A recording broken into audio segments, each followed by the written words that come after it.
Good evening, everybody. It is 6 p.m. It is Tuesday, March the 8th. Hard to believe we're already in March. This is the Town of Spencer Board of Aldermen regular meeting for the month of March, and I officially call the meeting to order. We have all of our board here present except for Mr. Howe, who is dealing with some sick family, unfortunately, this evening. So with that, we will begin with our invocation, and Mayor Pro Tem will get that. Please bow your head. Dear Father, we ask you to guide us in leading our town with integrity and common sense. Give us wisdom to make intelligent decisions and courage to make tough choices. Give us character to make the right choice. Remind us that leading is based upon listening and discernment. Help us to always be welcoming and inclusive of others and their opinions, and guide us in civility and respect for others. Amen. Thank you. Please rise for the Pledge of Allegiance. And tonight we have two members of Troop 443, Boy Scout Troop at St. John's Lutheran Church, who will be leading us in the pledge. I pledge allegiance to the flag of the United States of America, and to the republic for which it stands, one nation under God, indivisible, with liberty and justice for all. Thank you, gentlemen. They are here tonight. They are working on their Citizenship in the Community Merit Badge and have asked to participate in our meetings. So I told them that we would promise not to go past midnight tonight. Y'all come every time. All right, so we have our agenda before us, and at this time I will ask the board if there are any recommendations for adjustments to the agenda before adopting. Mr. Mayor, I would like to have item be pulled from the agenda for further consideration. Okay. And so there is a request to remove that, and that is the consideration adopting the text amendment to Code of Ordinance 22-006 for water and sewer main extension policy language. Is there any discussion on that from the group? Okay, hearing none, I know we've got a little work before we consider that to do on our end with coordinating with some of our community partners with Rowan County and the EDC, and so we'll look to do that here over the next several weeks, and then hopefully bring this back to consideration of the board at that time. All right, that being the case, are there any other adjustments to the agenda tonight? Hearing none, is there a motion to adopt it? So moved. Motion by Mayor Pro Tem, second by Mr. Muhammad. All in favor? All opposed? All right. Our agenda is set for this evening.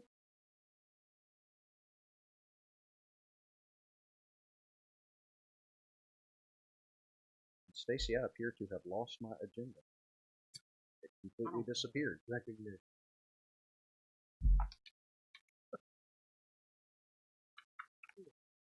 Thank you. That's the new one.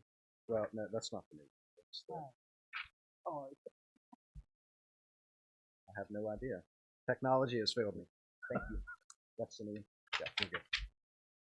Okay.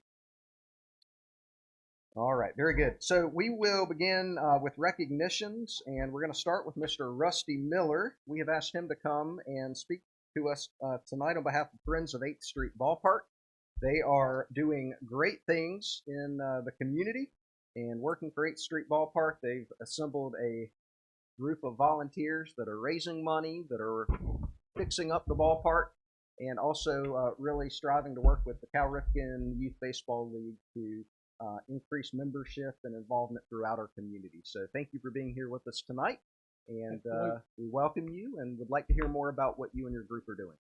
Well, first of all, thank you for inviting me, and thank you so far for the support we've received from the town. Most of you know me, born and raised here, went to school over here at North Rowan.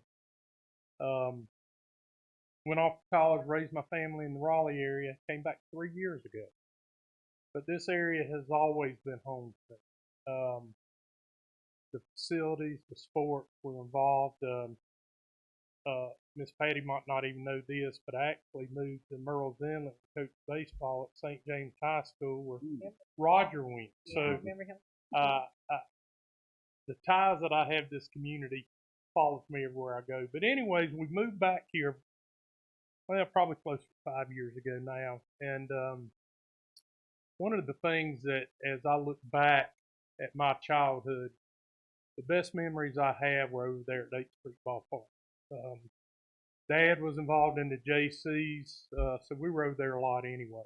But so it has been 52 years since I first played over there. So that lets you know how old I am, and those that know me, how old you are. But anyways, so a lot of the group that I played with, my age, a couple years above or below me, got together last fall over here at Hendricks and tried to talk about what we could do to make a difference in the community. And every one of us came back to the 8th Street Ballpark. What can we do for 8th Street Ballpark? So we went over and inventoried what we felt like needed to be done over there to bring it, to make it safer, to upgrade it, to repair it, and to renovate it and upgrade it. So we've got a long list, and we've broken that out into 2 phases. The first phase we are right in the middle of and have accomplished a lot. If you haven't been over there, go over there. You won't believe some of the things that have already happened. But some of the things we've already raised money for privately and have already done is repaired a lot of the boards on the grandstand that has split or rotten. Lumber isn't cheap, so we've already got almost $4,800 just in that. Paint, not cheap. So we've already completely repainted the wood. We haven't gotten to the metal structure yet. That's something we're working on. We needed about 130 tons of infill dirt. It has eroded that much on the B field. And Rashid can attest to this. We're about 3 inches short. So we purchased that and have just started putting that out.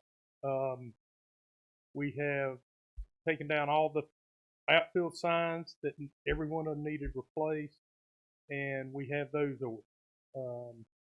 We are building a batting cage on each field. But what I'm really amazed at is how much the community has really stepped up for this project, both financially, offering help, and not just in our community. Little Shaver has donated probably about $2,800 worth of lumber. We've got a painting company who has come in and repainted everything at their cost. They've got an 8-man crew, and they were over there 3 days, so you do the math. So we've got people in this community stepping up to help us. We've got people outside this community stepping up to help us because that ballpark's important. A lot of you guys know that last year the old grandstand at Newman Park had to be tore down because it was not safe.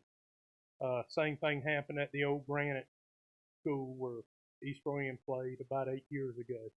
We don't want that to happen out here. That was really what started our group to make sure that we could preserve that grandstand. We see that park as a historical asset to this community. We really do. And we want to make sure it stays there. So we are about halfway through our phase 1 renovations. Left to do, we've got to re-roof the concession stand, the restroom. We've got some equipment we need to take care of the field. But phase 1 will consist of about $53,000 worth of materials to get that done. We anticipate having all of that done sometime this summer. Phase 2, much more extensive. Phase 2, we're about $150,000 budget for phase 2. The lights out there are older. The halogen lights. We can, I think the town pays electricity bill for lights out there. we can be so much more efficient with so much less lighting going to help me out, LED. So I have reached out to Duke Power to see if there are any grants, anything they can help us with. Waiting to hear back from that. That's about $50,000 a field. The other thing that we have had a need for over there, and forever, is a parking lot. We've got kids running in and out of cars. Cars are still parking on both sides of the road. We really, other than where the old tennis court was, have no parking. So we're looking at about a $50,000 price tag if we grade it to get a decent sized parking lot at some point. Of course, we know all that has to go through the town and planning and all that.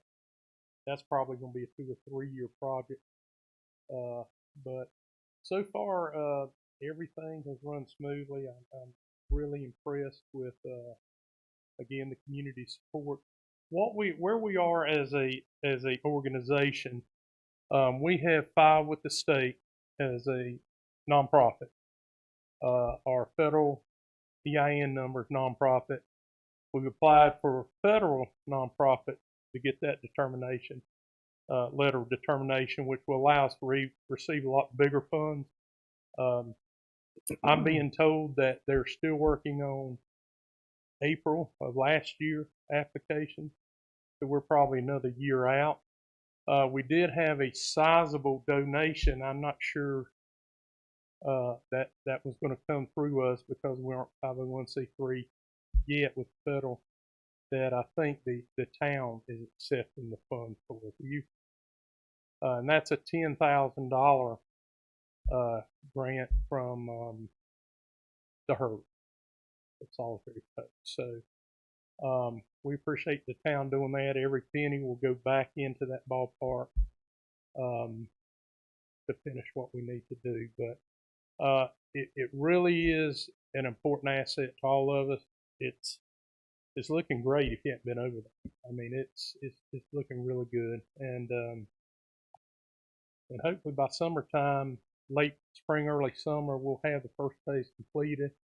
And at that time, sometime before that, when we get closer to that date, we would love to come back to the town and set a date to celebrate and get a lot of the old alumni out there, get the community out there, and might be a good place to use our DJ there. But anyway, so far, you guys have been great working with us, and long ways to go, but we got a great start. Any questions for me specific? What kind of roofs are you going to put on the dugout? Well, the dugouts was re-roofed a couple of years ago, and they're metal. We're going with that same hunter green metal on both the concession stand and the restroom. And because I want to tell you that Cliff Carr might be able to help. No, please, we will reach out to him for sure. Yeah, because he still has contact with. Yeah, we have reached out to Mid-State Metal, who said they will donate some, but not all. So I'll reach out to Cliff. I'd love to go out and see him anyways. I'm a whole family friend of ours, so I'll certainly do that. But dirt's being put out now. If you want to come play in the dirt, we'll be happy to have you. Got a lot of rain this, but just to let you know that the dollar amounts we're looking at, the dirt we need just to spread on 2 fields, $5,300. And that's with delivery donation. So everything's expensive, but it's got to be done, and we got a committed group to do that. But again, appreciate everybody's support here, and again, come on out. Watch a ball game. We start up, games will start 1st of April, and these kids will love to have those grandstands full. And buy Porta Pit chicken, right? Porta Pit chicken. We've got some fundraisers coming up you'll know about. We're trying to get everything done that we can before the season starts in just a few weeks. So after that, we'll rely more on some of our other fundraisers off the field. Well, Rusty, I'll say thank you. I know you approached me several months back about this idea, and when you said you were going to make it happen, you have made it happen. You have have run with it. So I commend you and all the volunteers that have stepped up and are helping out. It's been really neat to see, and I've enjoyed following it on social media too. All the progress. Yeah. Well, we appreciate it, guys. There were a lot of people that did this for us. We want to pay it back, pay it forward. That's what we're all about, and the only reason we exist. But if you have any questions going forward, if you can help, I'll give you my card. okay. If you can help, we'd love to have it. You got stuff. I don't know if I could shovel anything, but I can help recruit some money for you. Rusty, I'll say I need your help. I need you to convince my boys that they need to be playing baseball. I can't get them to do it. They need to be out 10 there. and 8, and they won't do it. They did it. Yep, segue, you know.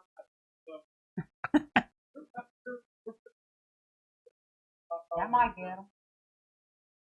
That's great.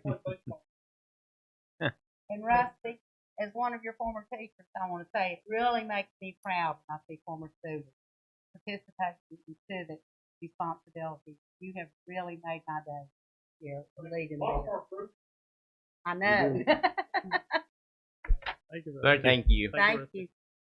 Here's what I think is so great about Rusty and his group, and it's not just Rusty's group. There are all sorts of groups within our community that are stepping up together to plan events, to do projects, and the engagement of our community is really on the rise, and I personally am appreciative, and I know the board is too. So thank you. His reference to the DJ was that I won a door prize at an event on Saturday, and it was the use of a DJ for an event by choosing, and just have to coordinate the dates. And I thought that might be a good way to have a fundraiser for the ballpark. So good. All right. Are there any other recognitions at this point? Okay. Hearing none, we will move on to public comment. And we do have a few folks signed up tonight to speak. Each speaker will be allowed 3 minutes to speak, and I'll be sure to keep you on time. Stacy, have we gotten any written correspondence or phone correspondence? no. Okay, thank you very much. And with that, we'll ask Miss Julie Jocelyn, one of my former teachers, to come forward.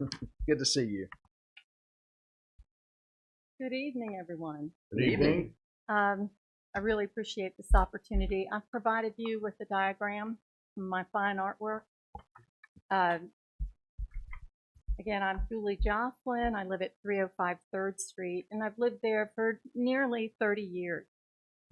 The concern that I'm going to share with you tonight is about pedestrian safety around Library Park.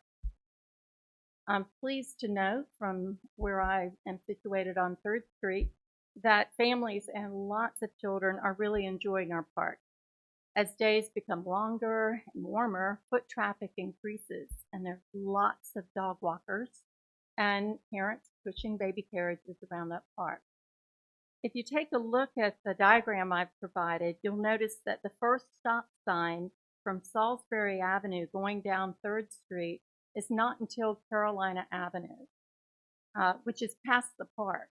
So vehicles gain quite a bit of speed and often don't even make a full stop at the four-way at Carolina Avenue. Secondly, I've highlighted the sidewalks. The sidewalk on the park side of 3rd Street ends at South Rowan Avenue. So pedestrians walking towards Salisbury Avenue actually have to cross at that very busy corner to get over to a sidewalk again. And very often I've noted that those are kids on bikes that are doing that to get back onto the sidewalk, which makes me really nervous. Having been an educator in education for 35 and a half years, we tend to look at that. When I moved to Spencer, there were actually 2 lights on 3rd Street, traffic lights. I don't know how many of you would remember that, so I'm not hoping to go to that extreme, but just to let you know, they were situated at South Rowan and the Carolina Avenue cross intersections. But really and truly, a 4-way stop would be so helpful at the South Rowan and 3rd Street intersection, similar to what they have on 4th Street. because that would slow down the traffic as it passed Library Park. And I think kids and pedestrians would be a lot safer. So my request, and I know this is a state road, 3rd Street, so it just can't be a wish and it happens. There's probably more involved, but it would be great to have a 4-way stop there. In fact, really and truly, it'd be great to have a 4-way at each of the 4 corners of the library. Thank you, Ms. Jocelyn. All right. Next on our list is Miss Leslie Talbot. Good evening. Good evening. Leslie Talbot, 308 North Salisbury Avenue, obviously Spencer. There must be a collective conscience going on at the moment because I came to talk to you about sidewalks. Very good. Pedestrian safety and a little irony that goes on in our town. Where I live at Harrison Street, there's a sign that says a $5,000 fine for people not walking on the sidewalks. No walking in the streets.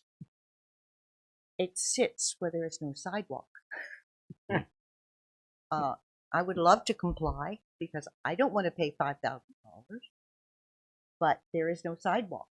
And as I walk down and walk my dog, and I walk every day. And if I don't walk, I bike. So I get to see our sidewalks a lot. I get to feel them sometimes too. We have sidewalks on half of this block, and then you have to cross the street in the middle, and half a block on that side, and then you're zigzagging. And if you don't zigzag, or there is no sidewalk on either side, you are forced to walk in the street. If you walk in the street and there's 2 cars parked, you are roadkill. We used to have a walking tour before we changed our website, linked to the historic site, where we talked about the wonderful historic homes, the little English bungalows and the Queen Anne's and Craftsman. And I walked one of those because I still have the brochure that allows me to walk it, because it's not anywhere around anymore, it's gone. And I walked that sidewalk. That sidewalk looks like cracked ice in Antarctica. It is unsafe for the people in the town. It is unsafe as a pedestrian. We are a pedestrian automotive site because our town was built for pedestrians. We have to be able to take care of them. I plead with you, please address the issue. And when you do, please bring it before the HPC because it's in the historic district and we get crabby. Thank you. Thank you, Ms. Talbot. All right. Next, we have Betsy Mowry with the Transportation Museum. Hello, everyone. Thank you for having me here. It's been a long 2 years, as it has for us and everyone else. But this year we are very, very excited and happy to be bringing back our full event schedule with only a few minor modifications for COVID, because we run the train, we come under PSA guidelines. Who figured that? But anyway, mask mandates are gone, so we're welcoming a lot of folks back to Spencer and Rowan County, and just really exciting for us. And one of those events is our community fireworks show. And this is a free event for anyone. We'll be opening up our gates at 7 and welcoming folks on the museum site, and they can bring blankets or chairs or whatever they wish. We're going to have some food vendors. We'll have a DJ with music. We will have some kids' activities, a stilt walker, and I think a guy doing little balloons and such. Then at 9 o'clock, the DJ will turn to patriotic music, and then about 9:15, the fireworks will start. And we would like to ask the Spencer town to split the cost for funding. It was $5,000 to have the same show. This year is now $6,000. So I guess all the materials and everything have gone up across the board, and it hit the fireworks industry as well. But we would like to ask the town of Spencer for $3,000 in funding to help us bring this community fireworks show. All right. Thank you very much, you. Miss Mowry. Thanks for That's being a- with us tonight. 4th of July. Is it the 4th of July? Yeah. What is the date? Oh, it's going to be actually on the 4th, and we had planned ours on the 2nd. Okay. We did, last year when we tried to have it and we couldn't, the Cannonballers had theirs as well, which was competition, but this year, we found out they're going to be playing away, so we don't have that competition. Thank you very much. All right. With that, that is the end of public comment this evening. So we'll move into the consent agenda. And we have approval of minutes from our February meetings on the consent agenda. That is the only item on the consent agenda. Is there any discussion on that? Or is there a motion to approve the consent agenda? I'll move to approve. There's a motion on the floor by Mr. Morgan. Is there a second? Second. Second by Ms. Sledge. All in favor? All opposed? All right.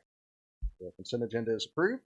And next, we will receive an update on the fiscal year end 21 audit from RH CPAs and consideration of a audit contract amendment. Mayor and the board, Nick Wicker is here from RH CPAs, and we invite him to provide an update to you. All right. Good evening.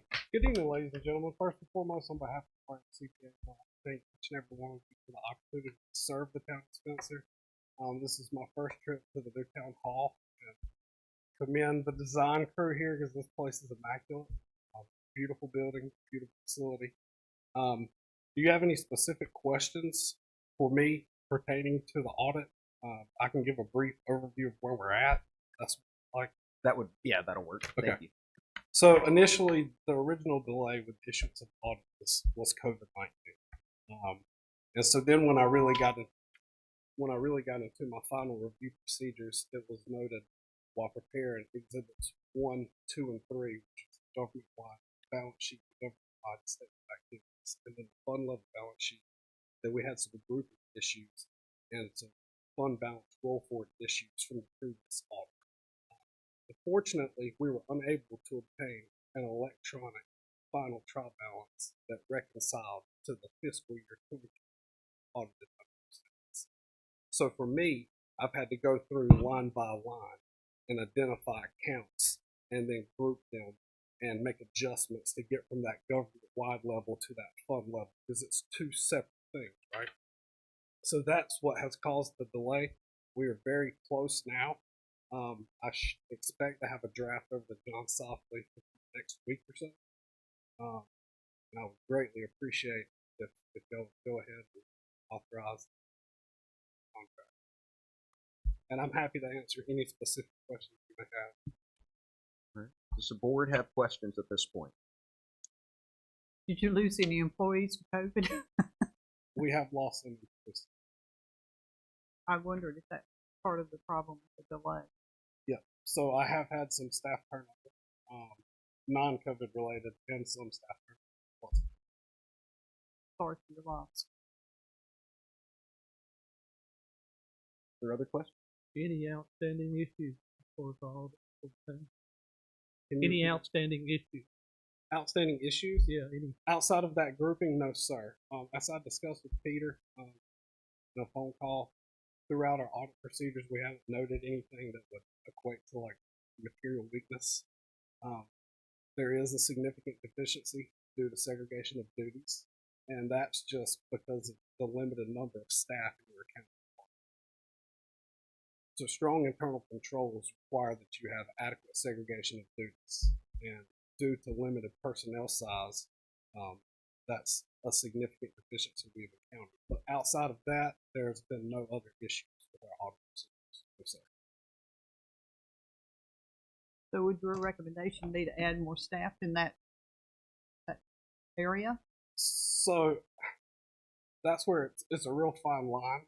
You really have to do cost benefit analysis. The LGC is not going to penalize you for having a significant deficiency due to segregation of duties. So there's no penalization there. But that's ultimately going to be the town's decision to make. I guess, Nick, what you mentioned was typical of organizations of our size. Absolutely. That same type of deficiencies Yep. exists in Absolutely. organizations of our size. So governments this size and nonprofits, this is something that is across the board for the industry. It's very typical for organizations this size, entities this size, to have a segregation of duties limitations just because of person.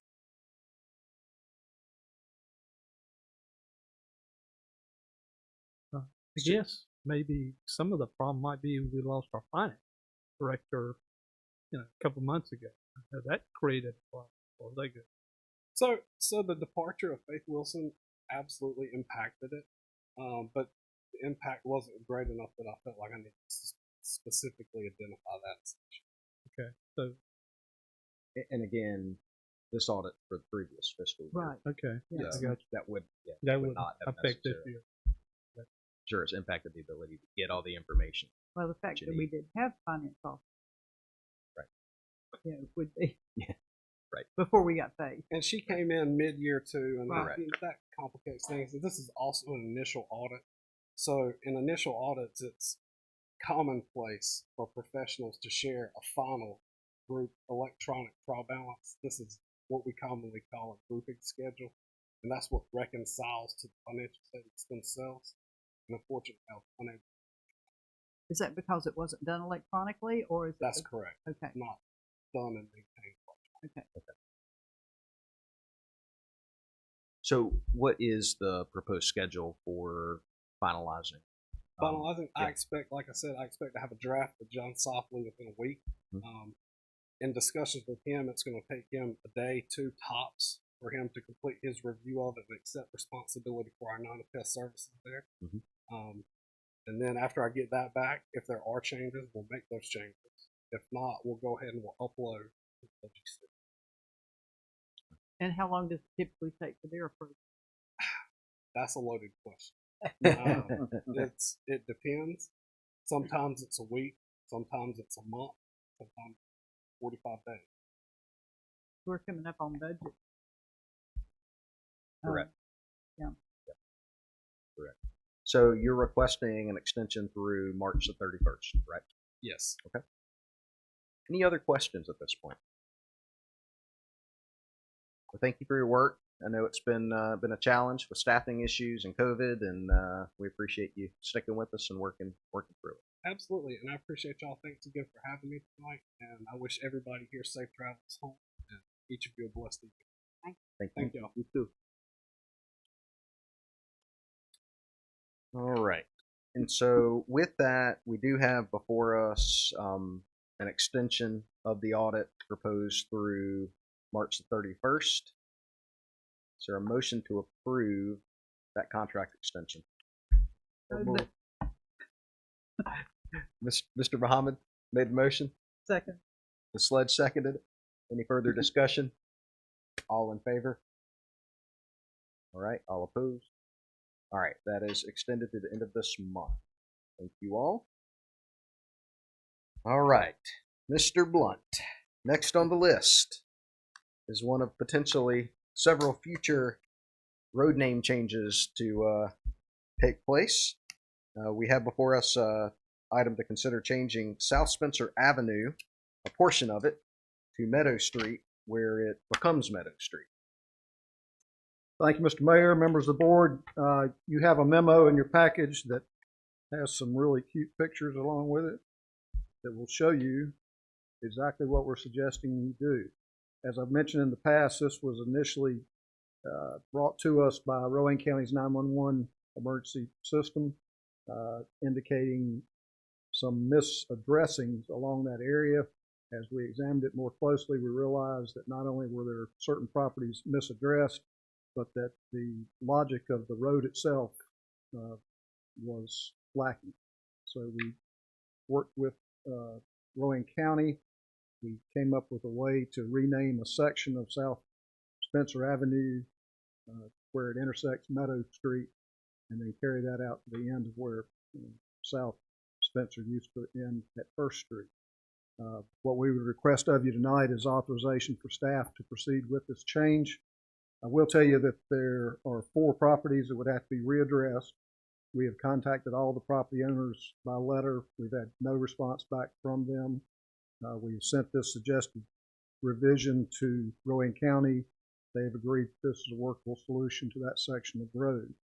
I shared with the mayor earlier today, this is the starting of the list of all the other roads in Spencer that we will be coming to you with some suggested changes. Compared to some of them, this one is painless. Others will be a little more complicated because of the length of the road and how they're broken up into various sections and how that happened over time. I wish there was somebody here older than me that could tell me about. I'm about the oldest guy in the room even. So what I'm asking of you tonight is to authorize staff to make this change. It will basically be a matter of changing some street signs, notifying Rowan County so they can change it in their GIS system. We will, of course, notify the 4 property owners that the address change is permanent. And we will also notify the post office, although Rowan County does that also, just to make sure they're aware of the change. I'll be glad to answer any questions you have. One of the other things I pointed out to Mr. Blunt today is Rowan County GIS refers to it as Meadow Street, which is what we all know it as. But all of the internet mapping services actually refer to it as Meadow Avenue. So hopefully we can get a request in to get that changed to the correct name through those internet services as well. Are there other questions? Can I ask an associated question with that, if you don't mind? Absolutely. You're saying also there's a possibility of 5 other new additions to Meadow Street, correct? Yeah. I'm not trying to open up a can of worms, but I noticed driving by there the last couple of days, there is a creek that flows through one of those. That's why you've not seen development so Okay. far. They've got to solve that problem before they can build it. Okay, because we have a lot of property that is not developed because of these little community creeks, unfortunately, that feed through different lots. And I noticed that little creek flows through this proposed 4 houses being built on Whitehead Avenue. I don't think that the person who bought the property gave much thought to that problem, but we pointed it out to them immediately, and they have hired an engineer to do a study of it. Yeah. It's not just the creek and how it impacts the 5 lots. It's a bowl, and it all flows from a lot of the surrounding neighborhoods into that creek. And they will have to solve the problem. They'll have to have an engineered solution to it before we permit it. The question, Mr. Blunt, is this is our responsibility or is it the property owner or developer? Stormwater management for a subdivision is their responsibility. Okay. Just want to make sure because we do have a lot of these, unfortunately, you have these situations that have been passed on through the years, and that's why some of these lots have never been developed. I think sometimes in the past, subdivisions were approved and permits were issued without ever taking a look at what the impact would be. Yeah. Your development ordinance now requires us to look at that and requires the developer to come up with a plan to manage the stormwater runoff from their property. And then from our planning perspective, we don't just look at the 5 lots that are being developed. We look at how it impacts all the surrounding properties. The topography of that area is something we can get off Rowan County's GIS and very quickly see what all's flowing into that stream.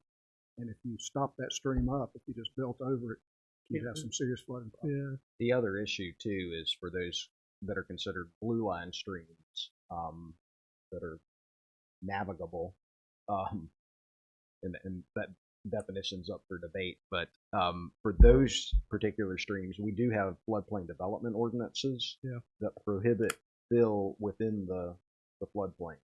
So if there is a floodplain, those lots cannot be developed on within that floodplain area. Okay. I just want to alert everybody about that situation because we do have that situation in the city limits of the town. Maybe a good place for a pool. Are there other questions for Mr. Blunt? All right. Thank you, sir. Could I get a motion to authorize staff to move? I was just getting ready to ask the question. Is there a motion from the board to allow staff to proceed with renaming So the moved. street? All right. There's a motion by Mr. Morgan. Is there a second? Second. Second by, sounded like everybody. I'll give it to Mayor Pro Tem. All in favor? All right. All opposed? Thank you for that. Since Thank you're only you. going to let me talk once tonight, I'll stretch this out just a second. All right. The water sewer main extension policy that you were going to consider, and I certainly agree with putting it off to a future meeting when we can work out a few more details. But at the last meeting, I was asked about what Salisbury could and couldn't do and might not do. This is a copy of the agreement between the town of Spencer and Salisbury as to what our authorities are. The second page has some highlighted sections on it that will give you an idea. This is Salisbury Rowan Utilities' new ordinance that talks about annexation of properties that they extend water to. So I wanted y'all to have a copy of it.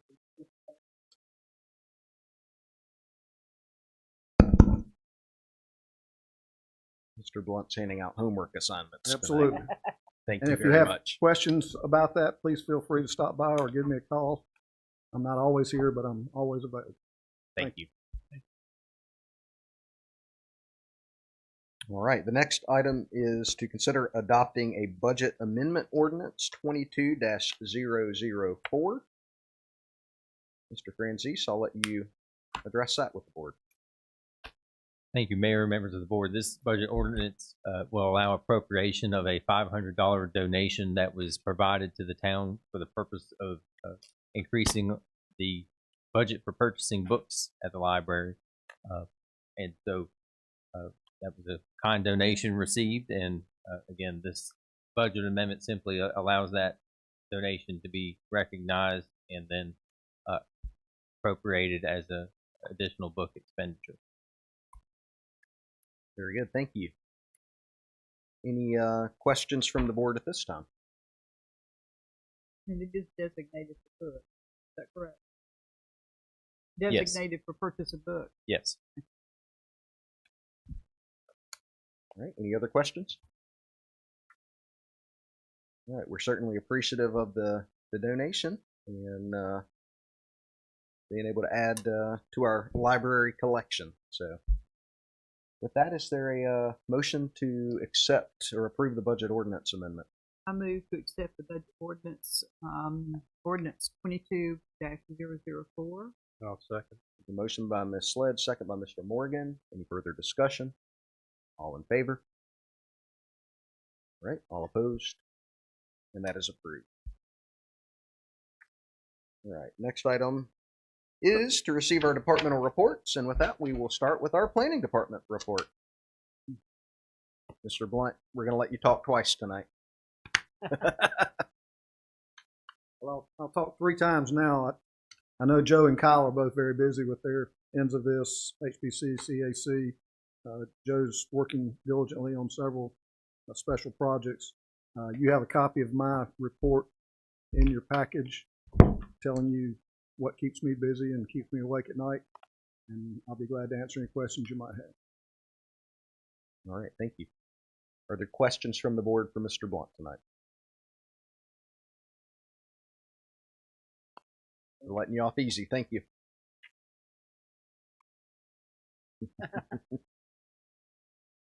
All right, next we have. Before we go further, I would just like to make one comment. And it's visual more than anything. It used to be these monthly activity reports were only 1 or 2 items. Now we've got 2 pages. Which I think speaks well of. I hope it does anyway.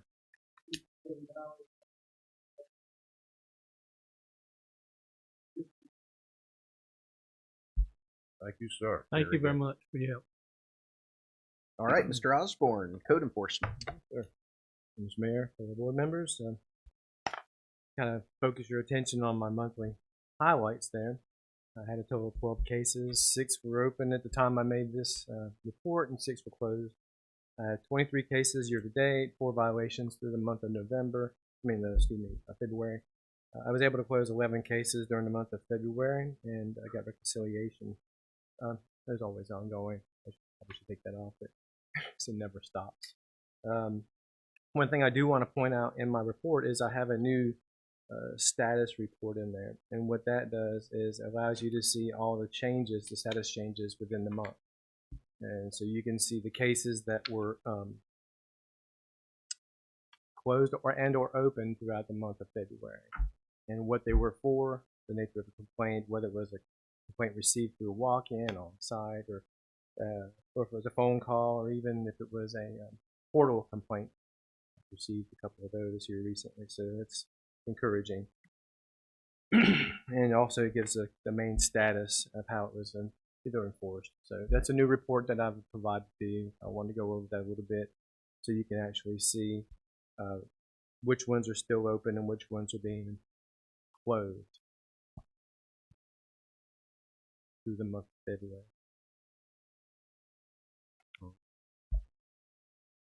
Are there questions from the board? You know, I know we have this ordinance about parking on grass, but for houses that don't have a place to park and they can't park in the street, what's the answer to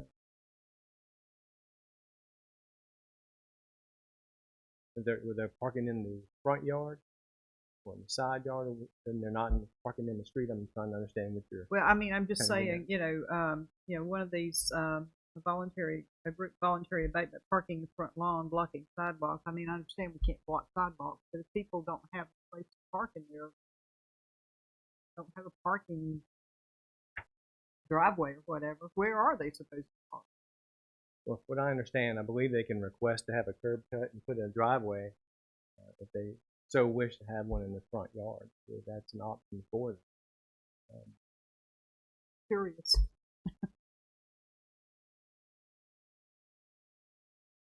What is the update on the parking on unimproved surfaces? Because I know that was something that we were having to work through. Yes, we still have to get through that process of looking at the ordinances. That was in the category, I believe, that the old ordinance had that in place, and the current one, that's one of the ones, the current one does not have the language in place on that issue, right?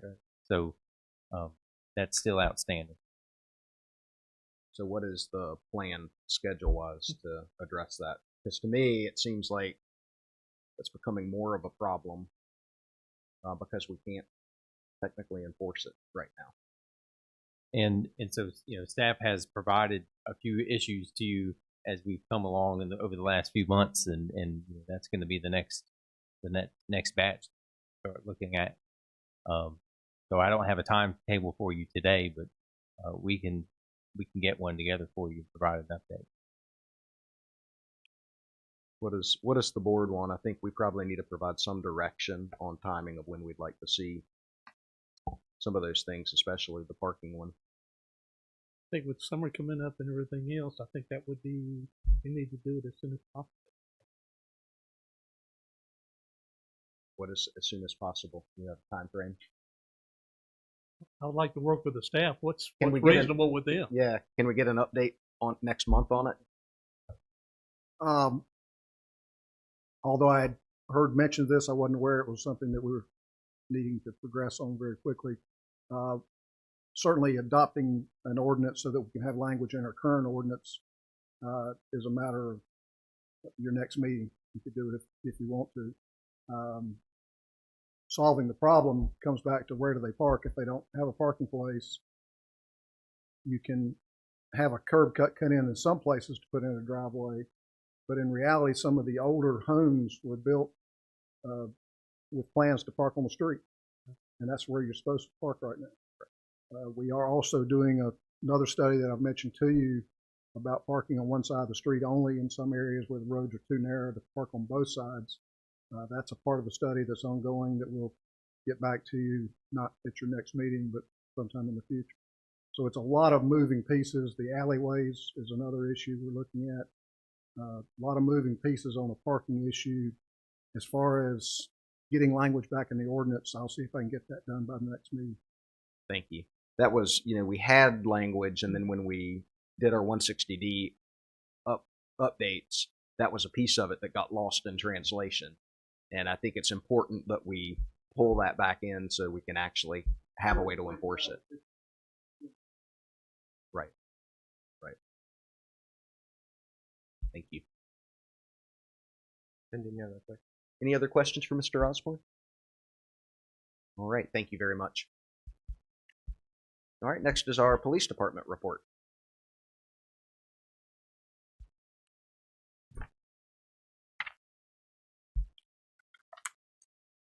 Good evening, Mr. Mayor, members of the board. Good evening. Good evening. I've provided the standard report for the police department for the month of February.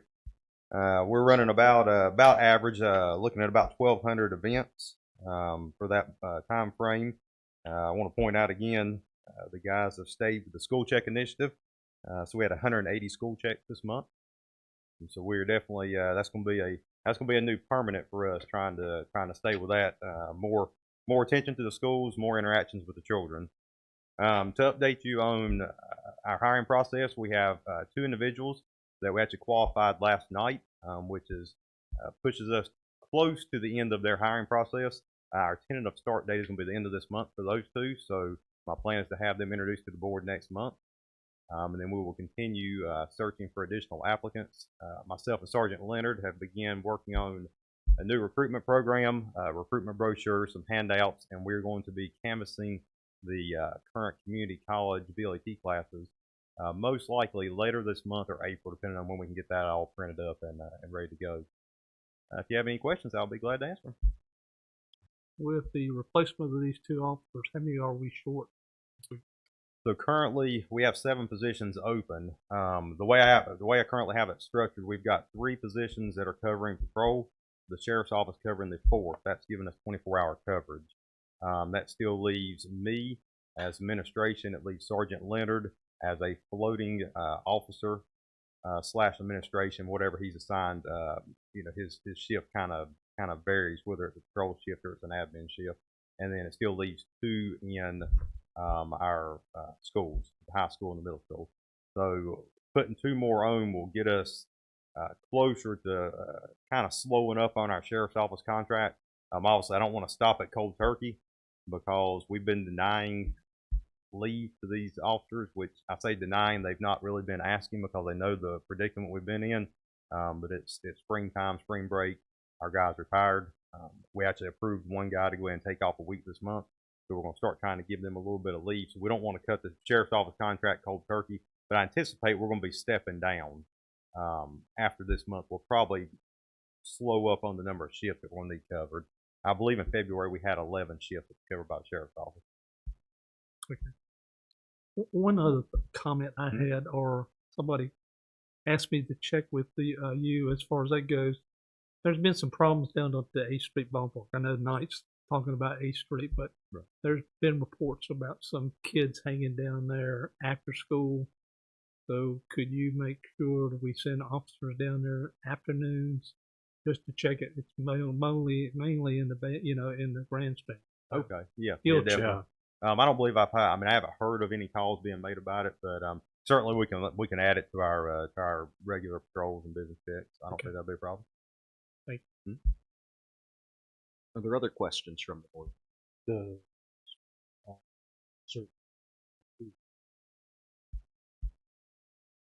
want to give an update on that now or during your manager report? Either way. I just mentioned that now. That's fine. That the posting is out there. We are accepting, and we're in the mode of currently just allowing those to come in to the portal, and we'll begin the review towards the end of this month. But my understanding is within a few days of posting going, there was already several applications that had started coming in, so there does seem to be. Let me ask you another question. The incident with the juvenile that we've been talking about, any report on that? Do we need to talk about it? Would you like to give an update? As much of an update as you can give?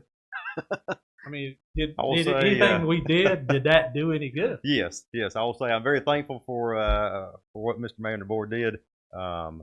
myself and Sergeant Leonard both appeared in court on Friday, and I believe that we will be seeing a resolution on that issue. I'll speak with you individually if you have separate questions afterwards.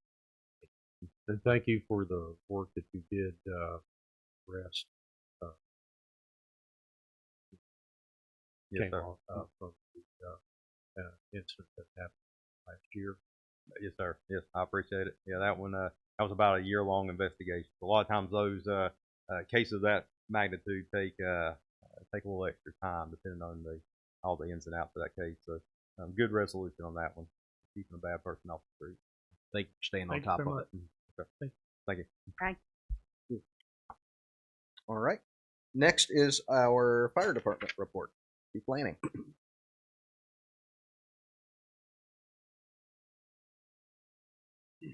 Mayor, members of the board, how are you this afternoon? Good. How are you? Before you will be our board report for March. We did have a slight decrease in call volume, which I'm not complaining about. Since the board report, we've had about 30 more, so we're still right around the 200 number for up to this point. Working with Joel, still a work in progress to get ladder 75 posted and getting that out. When I wrote this board report that same morning, so our first out engine had a huge mechanical failure. I say huge. It's out of service.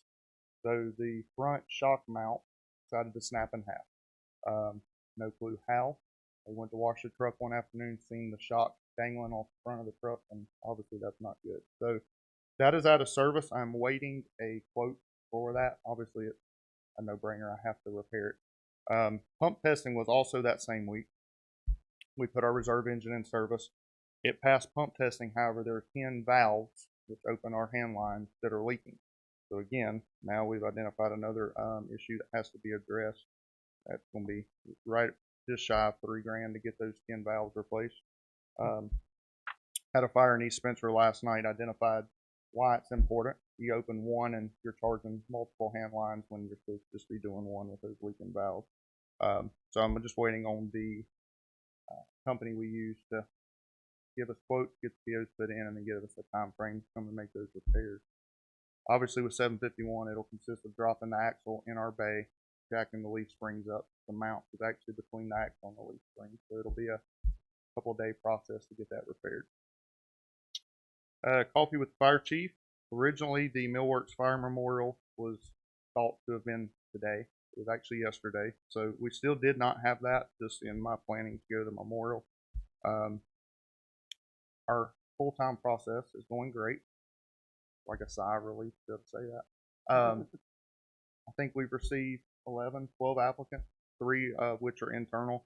I was talking to Stacy before this. I'm kind of surprised I'm receiving applicants from the city of Winston. So we're pulling from much larger municipalities, bringing in some qualified applicants here. That will close Friday. The agility test will be next Friday and Saturday. The following week will be the assessment. The 2-week break will be initial interviews with external chiefs as well as Ms. Craven, and then whoever makes it to the chief's interview will have an interview with myself and Stacy. So just by April 14th will be the chief's interview. So trying to get this crammed as quickly as possible. And then one last thing I just wanted to bring to you, get your attention. I guess ask for approval at the same time. The state, well, let me go back. I put in for one prior to coming to you guys. And none of them are matching grants. It's free money. All I have to do is fill out the application through the Firemen's Association. One is a $10,000 COVID grant through the state. If selected, we get $10,000 for PPE COVID supplies. The second one that they just came out with is a $35,000 grant. We can use again for anything, equipment, hose, whatever we see fit. And again, free money. So I just wanted your blessing to proceed with those grants. I didn't think it'd be an issue, but that's all I have. Is there anything we can do to help you with those? Yeah. Convince them to give us more money. I'm sorry? Convince them to give us more money. Okay. Yeah. Now, Y'all- are these the safer grants? Is it? No, ma'am. Completely separate.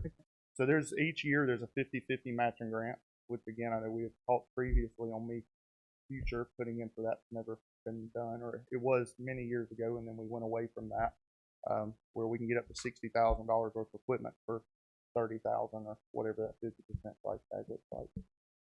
But these were just spur of the moment. State had extra money and decided to give it away. So take advantage of that.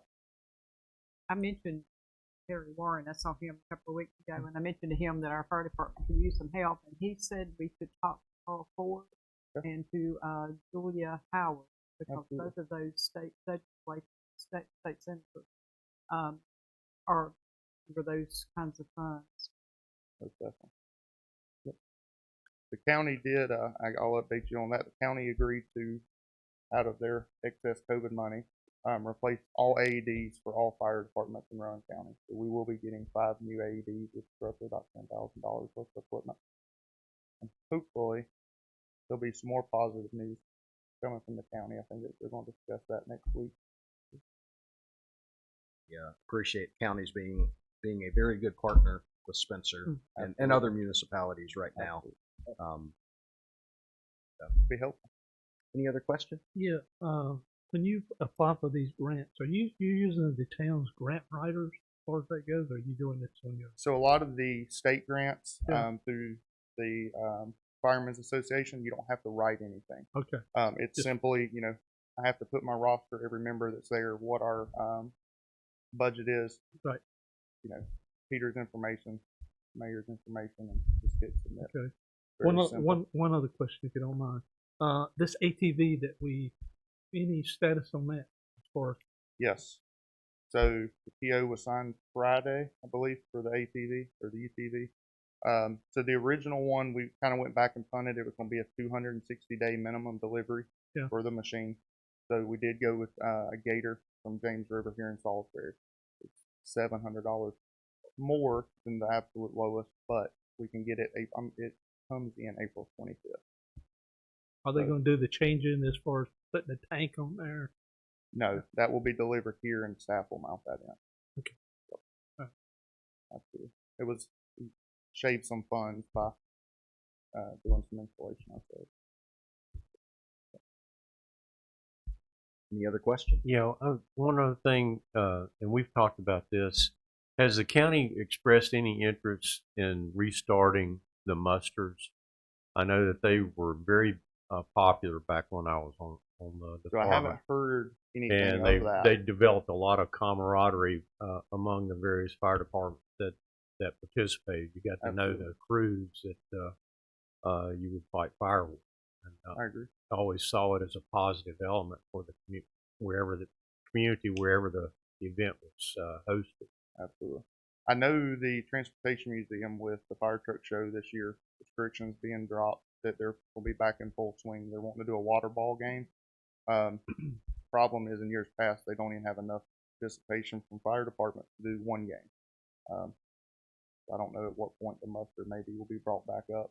I can bring it up in our fire chiefs meeting next week, but maybe you could offer a free used ladder truck. That's a grand prize. Is that the consolation prize? That's a great prize. I can get some gold spray paint. We can spray paint it and be their trophy. I don't. Yeah. So, Thanks, Mark. absolutely. Anything else? Anything else? Thanks for all you're doing. Thank you. All right, next is Joe Taylor with Public Works.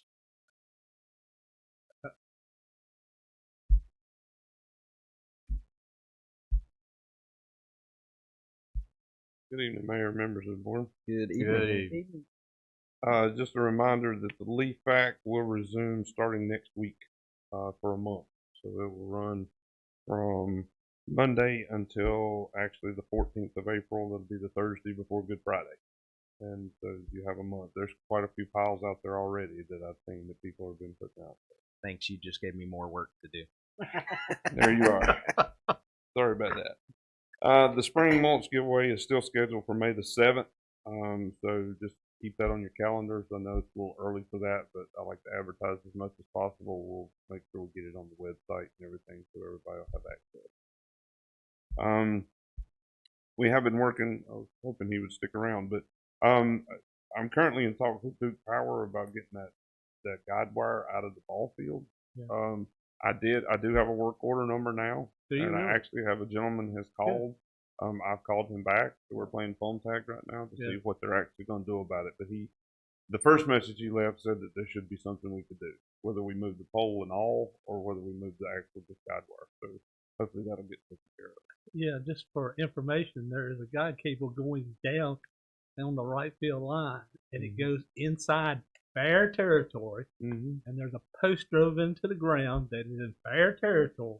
And can you imagine what would happen if a kid fell on that? And I don't know why that was ever left like that, but No, I sir. appreciate you doing it. Yes.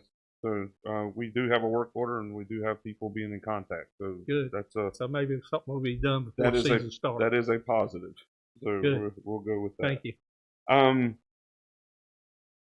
We have conducted the interviews. We have made an offer for our open position. Stacy and I have been working on that. So as soon as we can get that settled, then we'll have a gentleman to be with us. So the CCAP. Talk with, I think I wrote that in my thing. So talking with Sandy, the parcel that we were having trouble with getting contact, we can work around that. That was one that she can actually work around. We can just keep it in the channel. We're actually got a few feet on the other side of the creek that is still right away. So she can work with that.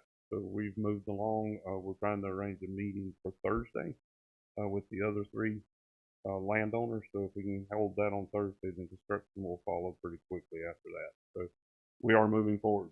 And so the one property owner, we just haven't been able to get them to respond. I talked to them one time, and then any message I've sent since then has gone none. So Do they live there? as far as I know, yes, Yes. ma'am. So, and all I ever had, I never had an email address. All I ever had was just a contact phone number, and it's just because she called me. So I've sent messages. I've called that number, left messages. Nothing to avail. So, but we can work around it. As far as Cindy says, I'll change the plans. We'll do what we got to do, and we'll work around that. Because there wasn't really a lot of stream widening that was going to happen in those properties there until it gets to the very end. So we can work around it. So that's not a problem. Not a problem at all. And I'm going to address Ms. Talbot's that she mentioned about sidewalks. I will be doing one in the spring as far as the recondition under the POW bill. So I will get with her and get a list of the areas she's talking about and see how that coordinates with the areas that I'm already got on the list. We'll work through that. So, any questions? Does the board have questions? Any word from DOT about the end of Charles Street where it intersects 3rd Street? Now, they did send out another request as far as for us to, well, it's actually an open ending where we make requests of streets in town that we would like to see paved. So I responded to, I think it was Mr. Ryan, I think was his name, and let him know that Oakwood and Charles were the two areas and made it pretty specific. Charles Street is getting terrible. Let him know, that intersection. well, and I let him know specifically about the intersection and also the down at the culvert where it's actually washing on both sides. So I made mention of that when I responded to him, and I got a message back from him saying that it was under consideration. Now, I can't tell you how far that went or where it is as far as in the NCDOT, but at least they asked for it. They do that every year. They get requests now, and then they'll bid out for the fall to paving or over the summer. I think their year's a couple months off of ours. So, but that's where we are. That's what I know at this point. So I have made touch, been in touch with them, and he did respond back that I got the message. So I appreciate your efforts.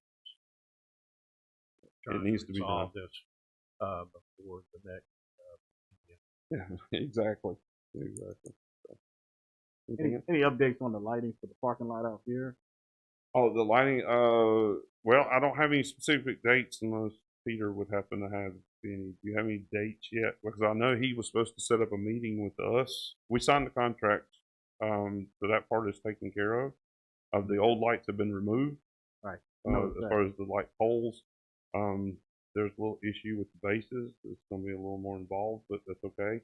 But I'm waiting to hear back from him to come and actually spot the positions that I need to cut the asphalt. So, which I think there was some level of that happened at our. I know there were some marks put on there on our previous on-site meeting, but the time window we had is within the next 4 to 6 weeks. Right, and that was what they indicated is when we could hopefully get some more new poles installed there. But and that's been 2 weeks ago, so anywhere in the next month would be my guess. But we did respond back to, I believe his name is Ben. Is that correct? Yeah, they have everything from us. They have all the documentation, and we believe the Nances have also done the same. Part. And so we are. It's a matter of them getting it scheduled now and materials. So can y'all just give the board an update once you have a confirmed date? Sure. So we have an idea. Yeah, absolutely. Thanks, no problem. You're welcome. Other questions? I've got one related to public comment with the sidewalks around Library Park. Okay. And that issue. I think it's definitely something we need to look into. I don't know if it fits within our Parks and Recreation master planning, since eventually there will be a greenway down 3rd Street. So that plays into it for sure. One of the questions I had, do we actually have crosswalks within those blocks? Not on 3rd Street. I'm almost wondering. The only crosswalks we have are actually on Main Street and then on where the schools are. That's the only. To have elementary school there. Right. And we petitioned DOT. I know they Third Street. Yeah, correct. So we petitioned them to have a 4-way stop sign there at 3rd and South Rowan. That's what we would have to do is petition DOT. I'd really like to see 4-way stops at each of those intersections. Okay. It's only pedestrian traffic and only street. Right. I think the safe side that whole area. Okay. Yeah, we can ask. And I just wonder too, if we do that, if we should be requesting crosswalks just because of the nature of that being a park. And the amount of folks that walk there. That would also help somewhat address the fact that we do have no sidewalk right there in that one area that was pointed out. And at least it would hopefully direct people a little bit better of which areas to cross the street. Is there a reason there was no sidewalk there? It's the lay of that side of the road. It's a big slope on that. Now you have sidewalk on the other side that goes all the way up, but you do not on that side. And I feel sure it would take a retaining wall to have to be able to put a sidewalk in. It would. There's not enough slope between the house and the road to make it in there without putting some sort of retaining wall or a poured wall or something in there to hold the dirt back. But yeah, we can petition. There's 4-way stops on 2 of the corners already. The Rowan and 4th Street end, and then the Carolina and 3rd Street, the opposite corners, are 4-way stops. The other 2 are just 2-way, both from the avenue sides, not the street.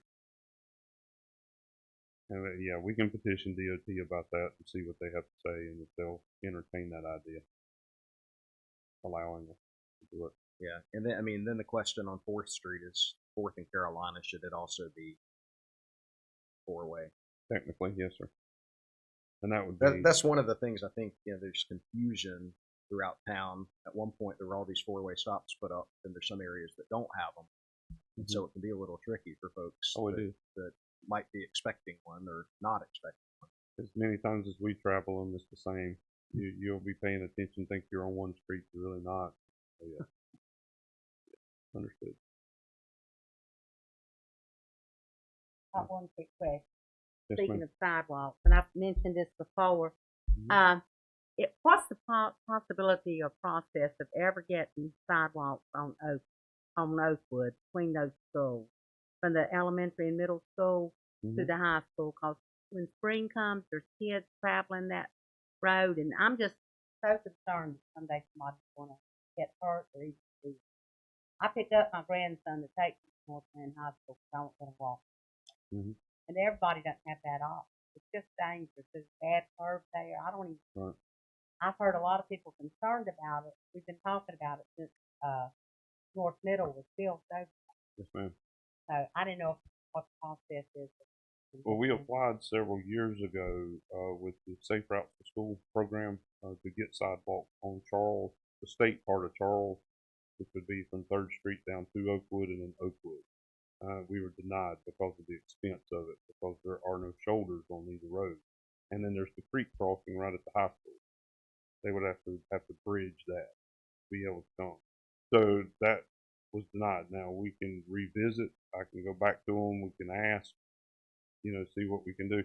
I just can't use POW bill money to construct sidewalks on. Now I can recondition sidewalks that are on state roads, but I can't build infrastructure. So, unless we allot enough money to build this, then that's how it would have to happen. And so that being the case, I think that's something that our board can advocate to some of our state level elected representatives to help potentially get that, because there is certain funding available that could go for that, but you have to advocate for it. The Safe Route to School program doesn't exist. It's all been rolled over into a bigger pot, which is a whole infrastructure.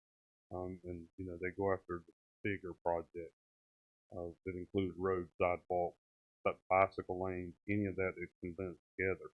So you have to earn so many points. Well, by just adding a sidewalk and paving a street, really that gets the same point as building a walking bridge across 85. So those you kind of have to advocate, use what avenues you have to be able to get. But it's a great. It's a walking bridge along Oakwood Drive. Sure. I'm fine with that. But I agree with you 100%. Those two roads out there scare me to death as far as school traffic, and there's a lot of kids that walk. I see mothers walking their children. I'd rather be proactive on it than react. Yes, I don't ma'am. want something to happen and then do something. Agree. Anything else? All right. Thank you. Thanks for all you're doing. Thank you. All right. Next is our finance report. Peter, you want to give that update? Sure. Members of the board, of course, you heard earlier from Mr. Wicker on the audit, but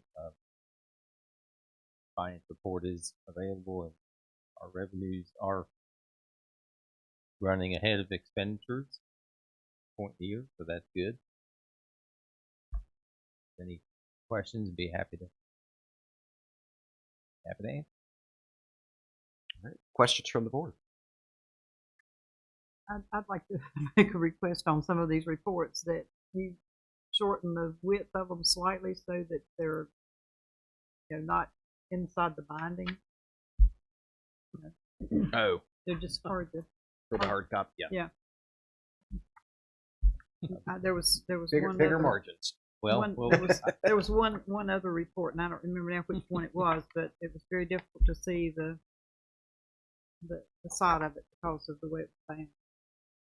So I'm sorry. We'll see if there's a method to do that.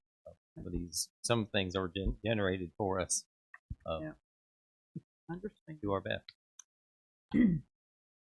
Other questions? All right, hearing none, we'll move on to our library report. Ms. Craven? Good evening, Mayor. Good evening. Spencer Library, March the 23rd, plans to host a Dr. Seuss birthday party for children with stories and crafts and making a doublet. Kim Sheik, the retired first grade teacher, will be the special guest on that day, starting at 3:00 p.m. On May the 7th, 3 to 7:30, the theme will be the Fabulous 50s for the Outdoor Spring Festival for the community. They're asking everyone to come out on May the 7th between 3 and 7:30 p.m. If you have any questions? Yep. All right, thank you. Other questions from the board? One comment. The $500 donation that the library got, do we send thank you notes from the town for the donation, or how does that? We typically do. Okay, just want to make sure.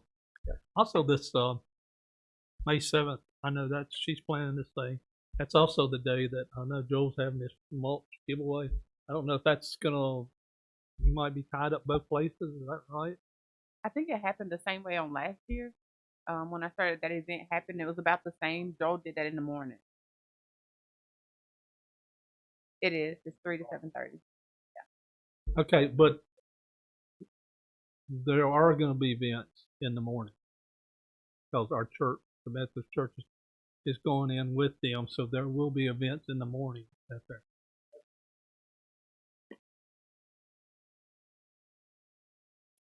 Yeah. Okay. I just want to make sure you knew about it as far as that goes. Okay, thank you. Okay. Any other questions? All right. We appreciate it. We'll now move to the town manager report. Thank you, Mayor. Mayor and members of the board. Report is provided. We talked about a few items already, but I'll highlight a few other items. On March 23rd, the Police Chief Citizen Advisory Board is going to host a community forum here in this room, and the goal is to allow the community to meet the members of the advisory board and also our police staff, to find out what that board has set out to accomplish and how they can be a part of it. They're looking for new members, and so encourage folks to join in that event and take part. Do they have a start time? That's a good question. Yep. The start time, I believe, is 6:30 p.m.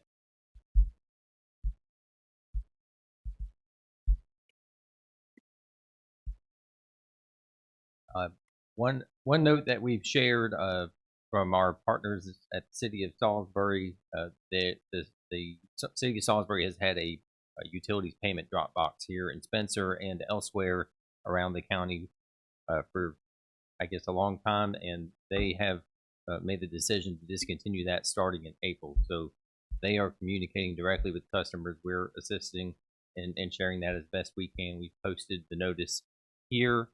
It'll be in our upcoming newsletter, and we shared it online as well. So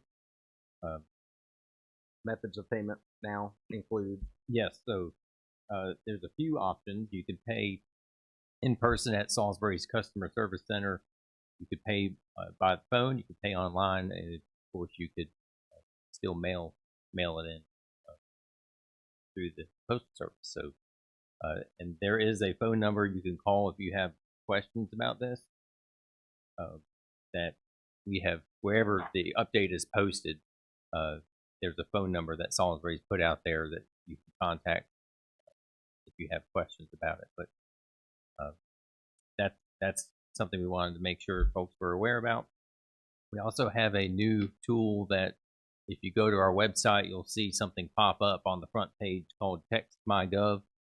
That's something that is an add-on to our iWork platform, where if you send a text message to us, and the phone number to send it to is 704-870-0720, you could just text the word hi to that and get started. But it's a way that you can ask questions and get directed to the right place. It's just yet another method to interact with us, and it'll hopefully get folks plugged into the portal if they want to submit issues to us, that sort of thing. And so there were two other items during this time that we would like to share with you. One, and the first, and I believe Joe is with us via Zoom, but we were going to provide an update on the town park design process. That is included in the packet, and there's Joe now. So, Joe, if you want to take it away. Thank you, Peter. So I believe that we have a couple of design concepts that are ready to be shared with the town board. Do we have a screen sharing option, or are there printed copies in the room? I'm not. Yeah, we can see it. Yep, they're showing it here in the room now, Joe, and we're on option one. Okay, I'm not able to see that from my place here, but so option one was both options were shared with us by Jeff Ashbaugh, who is our landscape architect, with Vanish. These concept drawings were derived from the public input sessions, and they are just that. They are concept drawings that we are working on in advance of the Parks and Recreation Trust Fund grant application, which there is a preliminary application that goes to the trust fund staff on March 15th. And so this is simply a concept that shows the space. We did present this to the board back a few weeks ago at our board retreat. And so in the first option, this is depicting the general site that we have been discussing for some time, and includes an open air pavilion that would be at the center part of this particular design, a decorative fountain, and an events lawn. I'm just interjecting at this point that the Parks and Recreation Trust Fund grant is a recreation grant, and so there are recreation elements that need to be included and highlighted in any proposal to the trustees of the fund. So we're including things like an event space, passive recreation, the outdoor pavilion. It has to be open air. We have had some discussion about this being a multi-use facility that would allow entertainment, would accommodate events. It could be a picnic shelter. It could be an outdoor meeting space. It could be a farmer's market. These are all things that could be included in that particular design. And so not a tremendous change from the original concept that was shared with you, but does include this pavilion. So this is sort of option one. And so if we could now look at option two, I just want to sort of compare the two. This is a more simple version, which includes a decorative trellis rather than an open air pavilion. And it shifts a smaller farmer's market to the north of the site. Would be tucked in sort of behind a secondary events lawn, and would have capacity for an expansion of the market in the event that we need to do, or the pavilion in the event that we need to do that at a later time. So we don't have any cost estimates on this at the moment. Jeff was hoping that there might be some inclination or preference from the board as to the type of design that you would be most interested in, whether it's option one or option two, or some other option that's a hybrid of the both, or something to that effect. So we're just looking for your input based on these two proposals so that we can proceed with some cost estimating.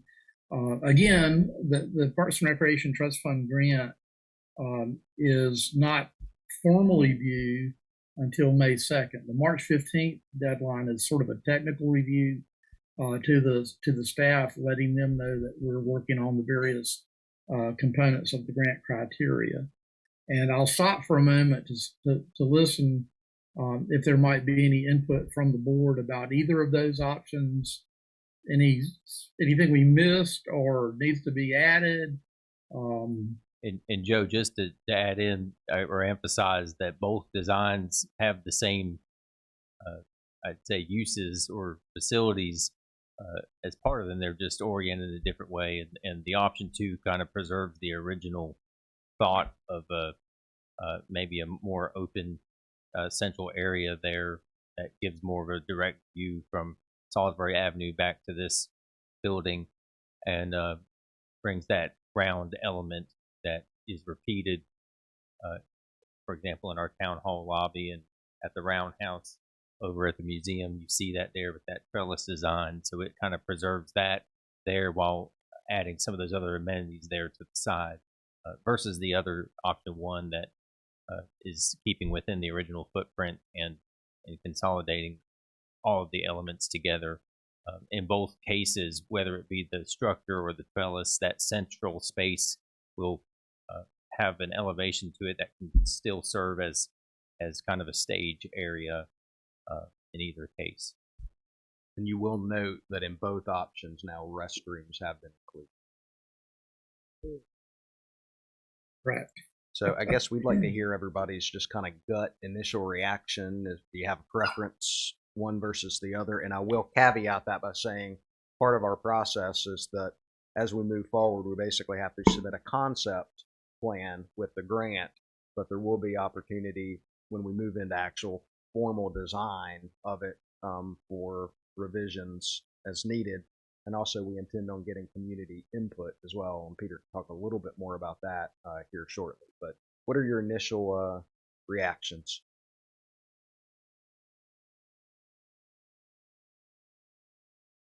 You want to go Where down would the list? where would Winterfest go fit into these? If we're going to make that an annual event, where does Winterfest fit into this plan? Yeah, so I'll take that one. So it actually lays out very, very well with this plan. One of the things that we provided to Dinesh was the layout for Winterfest and what they were proposing this year. Obviously, there may have to be some tweaks in the layout once this is actually built, but it does lay out in that area pretty well. And for example, I think the wooden huts, some of the parking areas would still accommodate those. And where the 20 parking spaces are, that's where the huts have traditionally been. Yeah. If you're asking for input, I really like option one with the covered open air pavilion. I think it offers so much more potential in terms of use. Did I understand that with the option one with the covered pavilion, it would block the view of this building from the street? To some extent. That is something that we have had a conversation with Jeff about, and he's well aware of this. And his idea is by having this as an elevated structure, that there will be views through the pavilion. It depends on where you are on the street. Driving by that pavilion would, create somewhat of a visual impediment to the town hall building. But we believe that this park, with the landscaping, the green space, all the amenities that are being added, will actually sort of frame the view to the town hall space, that when you're in the park, it's going to be prominent. And so while it won't have this, sort of epic view to the building from Salisbury Avenue, as people come in and enjoy the park, that the town hall facade will be prominently displayed. One of the things to consider is there will be some obstruction even with the trellis structure if that were to be built. Maybe not to the extent of the pavilion in option one, because part of the thing with the pavilion you need to keep in mind is there are proposed to be restrooms on each end. Mm-hmm. And so, the open air part will actually just be in the area between those restrooms.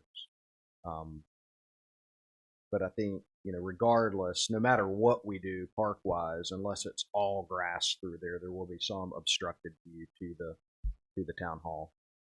But of course, even with trees, it'll.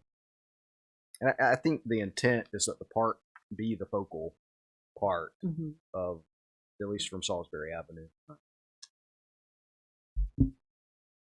All right, so Sam's given us his input. Mr. Miller?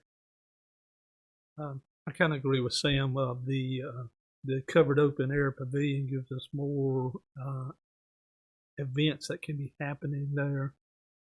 Just in case of bad weather, that would be better as far as that goes. As far as One thing that I'm trying to stress that was left out on both options was I was thinking we were going to put some type of community sign out front on this, and I don't.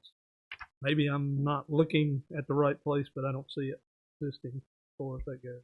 Yep. Good feedback.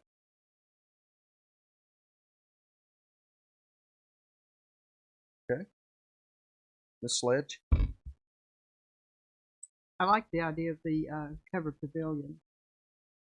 I think that gives us, again, options to use that.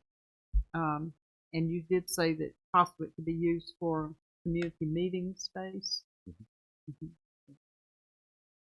Right. And I guess just to make sure everyone understands, the other option does include a covered pavilion element. It's just in a different spot, separated from that central area. Correct. Yeah, option 2, that would be over towards the right, the actual covered pavilion area.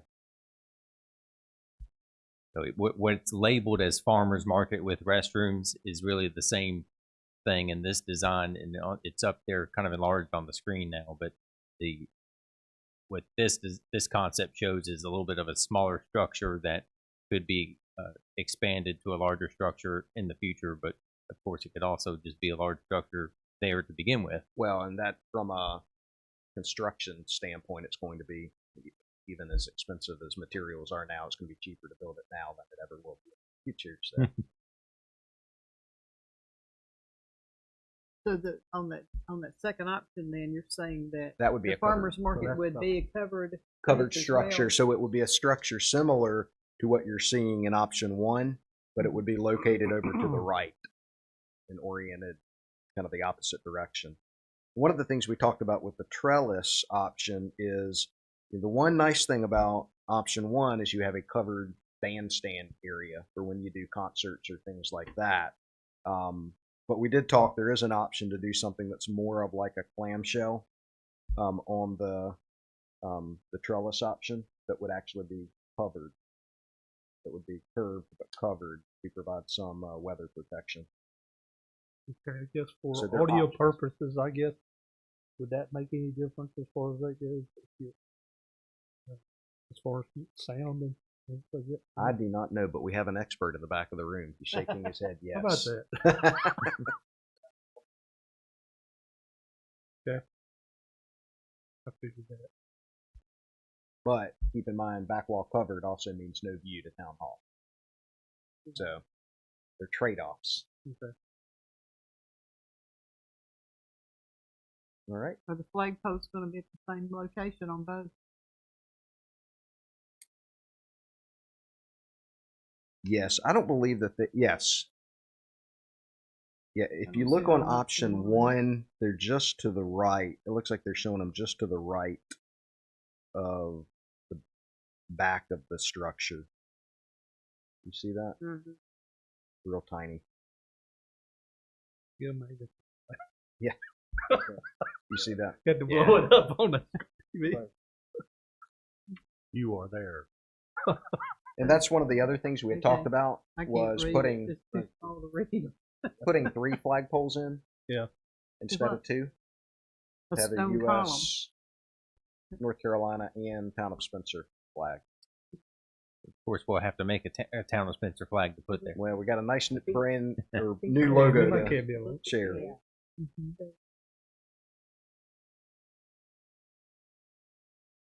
Mr. Muhammad, you have Sir. feedback? Yes, I like the concept on option 2, but as everyone else stated, the pavilion would probably bring more, event festivities, different seasonal, be it the sun or be it some rain, Can that be utilized in the same aspect for the market? Yes, and that was the thinking for the farmers market. That area could be used for that as well. Option 1. Option 1. Yeah. Okay. I will point out, though, one thing to keep in mind that was brought up is typically the farmers markets like to have an area where you can back directly up and unload. This would be somewhat limited because you'd have to pull into the new parking spaces that are shown, and then you'd have a short walk that you would have to make to get to that elevated structure. The other one, in option 2, you could actually back right up to that from a loading and unloading standpoint. So that will make a lot of difference. It would be a little more. Option 2 would be more functional for a true farmer's market. Definitely. I mean, I thought possibly we could use the parking lot as a farmer's market, as in option 1, as far as that goes. And you could do that. I think that would be more feasible if you use option 1. And you know, option 1's going to cost more than option 2, but bigger structure and everything. I mean, temporary tents can be placed out there. At least as we start and get it up, get it started. That's true. That's be cost effective as well. Okay. Mayor Pro Tem? I like the pavilion because I think it's a nod to the past too, because the original park had a band. And a lot of people will remember that. It's a big focal point for the park. They did have a lot of activity. And I like the coverage part. I think that's good. And that would have been real helpful for us to interface if we had rain. Spectators can watch if they want to in the rain. You can't get banned from performing expensive in.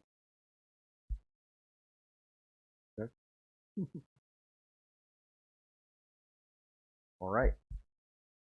So I'm hearing the general consensus is more towards option 1. Is that what I'm hearing?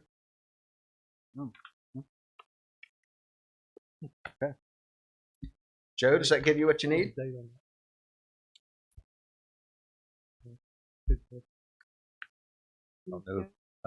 Joe, you may be on mute. Yes. That's a good thing sometimes. Sorry about that. I started talking without hitting the unmute button. I want to very briefly mention that we will have a program of additional public input on the design concepts with the Community Appearance Commission, and I think on the 21st we're going to do an advisory design review with the HPC. The other thing that's coming up and will be part of this is the adoption of the Parks and Recreation Master Plan. And we're going to schedule a presentation to the Board of Aldermen on April 7th, which is your pre-agenda meeting. So that may be a slightly longer pre-agenda meeting, and we will probably need to include a public hearing as part of that meeting, which we have done in the past. I'm hoping that we'll have results or preliminary results from the community surveys, which are now circulating through the community. I'm getting calls and emails from folks with specific questions about the community survey. And then following up on April 12th, which is your regular April board meeting, we would be asking the board to consider adoption of the Parks and Recreation Master Plan and adopting the part of application. So we're moving, at a pretty quick pace for something that's very important. I will try to get information to you as it comes to me. If there are drafts or segments of the Recreation Master Plan that need to be specifically shared with the board. And I apologize for this going so quickly, but the timeline that is driven by the Parks and Recreation Trust Fund grant application requires us to move at this pace. We've been talking about this project. We've been talking about Parks and Recreation for more than 2 years. We've, come through the pandemic. We've had limited public meetings. I recognize that, but we are striking while the iron is hot. There are funds available to communities like Spencer at levels that we have never before seen available by the state Parks Department. So we're having to really, jump on this. And again, I apologize for the rapid pace of it, but it's, I think the staff is operating in a manner that is consistent with what the board has told us that you want us to do. So At any moment you hit the brakes, it may affect us, but hopefully I will be able to share information with you and move this process as expeditiously as possible to meet the May 2nd deadline for getting this application into the Parks and Recreation Trust Fund. And Joe, one thing I'll add in is we mentioned on the 23rd a forum around our police advisory board. On the 30th, we are going to have that'll be a week following Wednesday the 30th. And I do not believe we've established a time yet, but we got the idea of another forum that evening that we will have staff available with tables for folks to come in and interact, and kind of as a pre-activity. But then the main focus of that will be to get some additional public feedback on this concept, and I believe, Joe, perhaps the master plan as well, but I think the focus is mainly on the concept, so that leading into that April meeting series, we've got as much input coming into it as we can.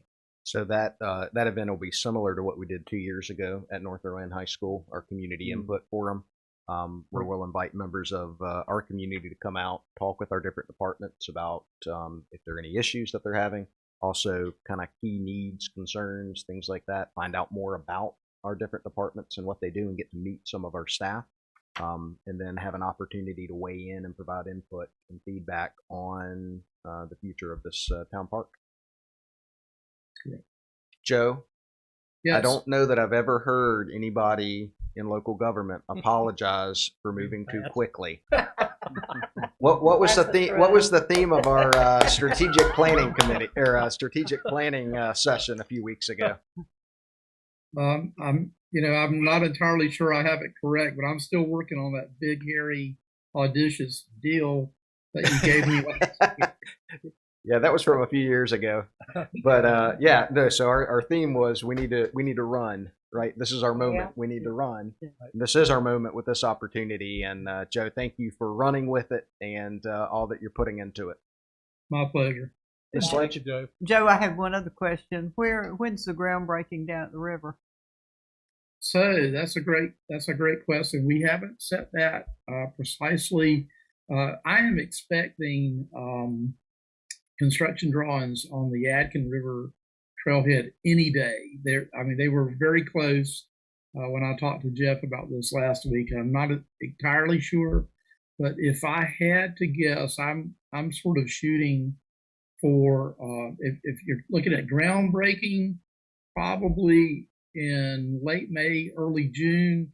If you're looking at grand opening, I'm thinking late September, early October. Of course, we still are awaiting the word on the state recreational trail program grant application that we submitted that would be worth $100,000 for that project. So we would like to hear that sooner than later. Yes. All right. Anything else for Mr. Morris? Joe, thank you so much. You're welcome. Thank you. Thanks, Joe. Yeah, thanks. And so we also have Sky Allen on Zoom, and if it's okay, she'd like to talk to you about an opportunity that we just found out about from the Z. Smith Reynolds Foundation. They have an inclusive public art program. They're in the process of taking letters of interest for the second round of this funding. Last year, I believe, was the first round, and one of the funded projects was at Rowan Community College. I won't steal any more of Sky's comments, but just by way of introduction, something we'd like to tell you about. Good evening, Board of Aldermen. Can everyone hear me? We can. Good evening, Sky. Wonderful. Good evening, everyone.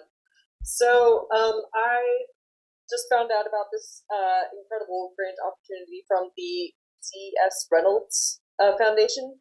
They have partnered with the Andrew W. Mellon Foundation, and there are $2 million available for different arts programs around the state.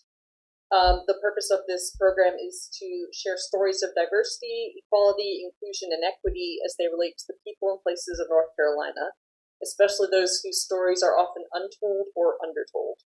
I've been reviewing last year's cohort of the 10 successful applicants, as Peter mentioned. One was at Rowan Community College, and it was the installation of several art audio benches, which I've actually come across. I didn't realize that's what they were at the time. I just thought this was an interesting public art project. And it includes the words of different inspirational people in the community. And you're able to sit at these benches, and they play sort of a looping speeches, quotes, words. They're quite interesting. But around the state, it's included outdoor photography projects, murals, art installations, various things that celebrate different underheard voices in North Carolina. And I actually spent most of this morning at the Rowan Public Museum with one of their guides as they were walking me through a good chunk of the area's history. I didn't realize how much interesting history, especially around civil rights, took place in this area. It was very enlightening.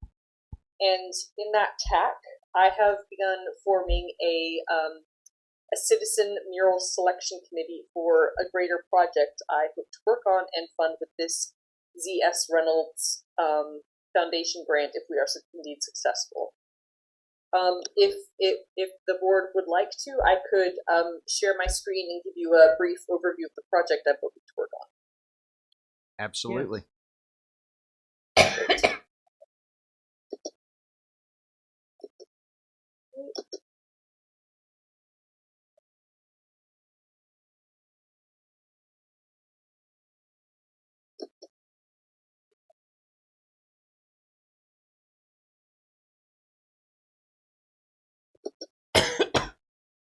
Would you enable me to, Mike, would you mind making it so I can share my screen?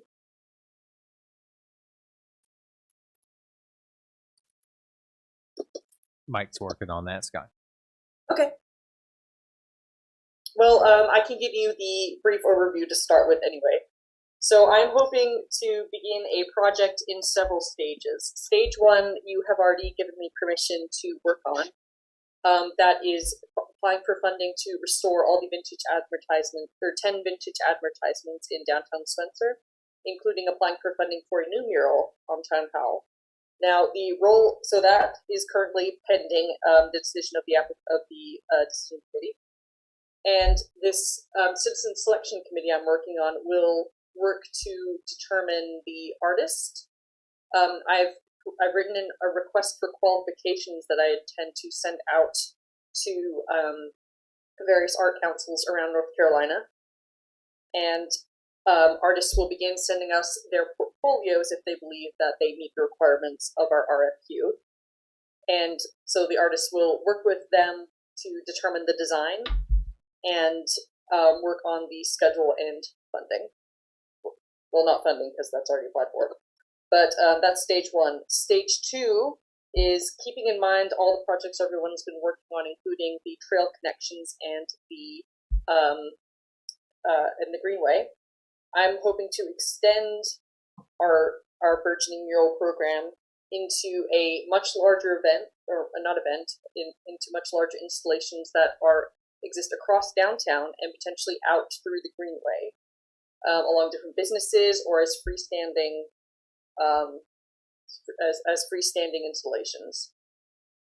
I'm hoping to apply for the Z.S. Reynolds Foundation to get the money to pay for supplies for artist labor, and that may include helping the artists get situated in the area for the work. Sky, I wanted to let you know that you should be able to share your screen now. Yes, I am. Okay.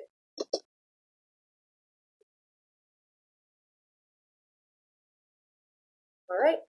So here's just a brief presentation I've put together on the project I hope to work on. So this sort of introduces like a brief form of the project. I'm planning to mostly focus on murals, but I'm hoping as this project progresses, it can expand to other forms of public art as well. So as I said, general plan, stage 1, restore the vintage signs. Stage B of stage 1 is to put the new mural on the side of Town Hall. Stage 2 is to create new downtown and greenway murals. And stage 3 would be to create a digital guide with various walking tours and that link to various videos, to testimonials, interviews, photographs, and interviews and pictures of and videos of the creation process that will allow visitors like a closer look into our history. For example, if a viewer were to engage with the Standback mural, they would be able to pull up the history of Standback Heading Powder Company. They might have interviews with people who worked in the company, people who worked for the company, maybe a time lapse of what painting that mural looked like over time, things along that line. And tying this all together will be our citizen selection committee, who, in the formation at the time, I've currently engaged about 7 people who've shown a high level of interest and engagement with the program. So now the next stage is stretch goals. These are not mere goals, but they are goals I hope that we can work towards in the future.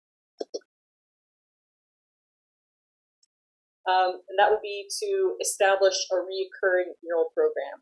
The idea would be that only some murals are permanent, some are designed to be detachable, and theoretically could be the centerpiece of an annual mural festival where murals from previous years are auctioned off to pay for the program and to create new murals. And this could be in tune with a sort of an arts festival of different craftspeople, potters, blacksmiths, painters, metalworkers, it would give them an opportunity to show their wares, to liaise, and give Spencer a sort of a revitalization of being a center of arts. A couple years ago, I went to a similar festival in Greenville. It was an incredible event. Like, people came from other states to attend this event, and I talked to one of the event organizers, and they mentioned, like, it started small, but this is an event that's just blossomed over the last couple of years.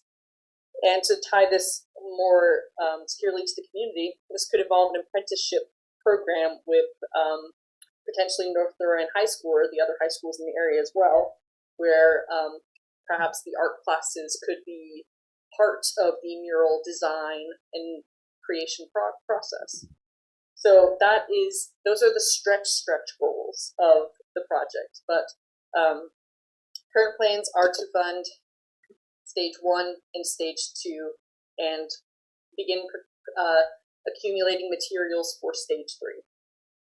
Before I move on, does anyone have any questions about the general outline?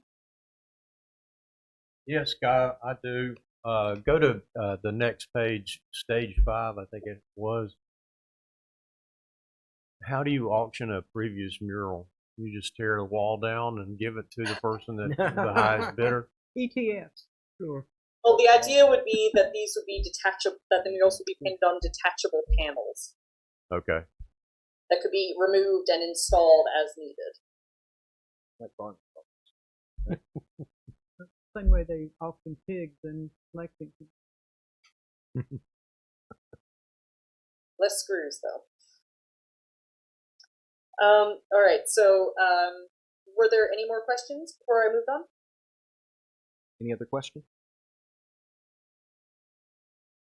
Oh, I don't think so. Great work. Sounds right. Thank you so much. So I'm glad you're amenable, but just in case you weren't, I got my research together. So there are a lot of very diverse and interesting benefits of having murals in your community. For one, it quite clearly brings like beauty and vibrancy to empty space. I quite like this one. It's called the Kissing Sailor mural to New York City. I saw it when I visited New York City a couple of years ago, and it still sticks in my memory. It's amazing to see this blank wall became this.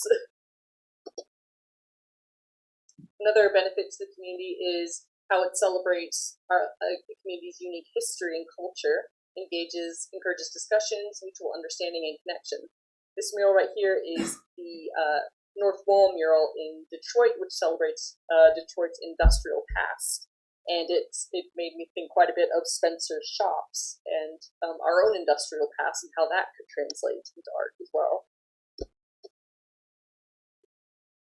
Again, to the community, it encourages residents, visitors, and potential residents to spend time in our public and downtown areas. It facilitates community closeness and pride, and regular involvement in these arts activities to produce social solidarity and social cohesion through creation of community symbols and community identity. This is a citizen-made mural. This is one they did themselves. The current idea, though, is to hire professionals, but professionals who would work with the community to create art that speaks of the community. Also, the creation and implementation process of developing public art can mobilize community energy towards future projects. We've been speaking tonight about the growing level of community engagement in Spencer, and I believe that a public arts project of this scale, especially one that involves youth, will create a sort of a synergy of all these different energies and hopefully create even more civic engagement. To the business community, murals are an attraction. Every person I've brought this plan up to so far, they've spoken of a mural that they've had a personal experience of, or a mural walk they went on. And this was years, sometimes decades in the past, and they still remembered these murals and talked about them fondly. And these, like in the example here, this is Aldi's. Like, you wouldn't think a grocery store would have much of a mural subject, but this artist created a still life of their products. Like, that is interesting. That is something people would take a photo of. I had the idea, perhaps, like there could be a sort of a food line mural along these lines or something along that. But they're also popular photo subjects. When a person sees a mural, they want to photograph the mural. They want to tag where that mural was, and then other people will see it and see in the tags, oh, that's in Spencer. Maybe I should go take that photo too, and they'll share it around as well.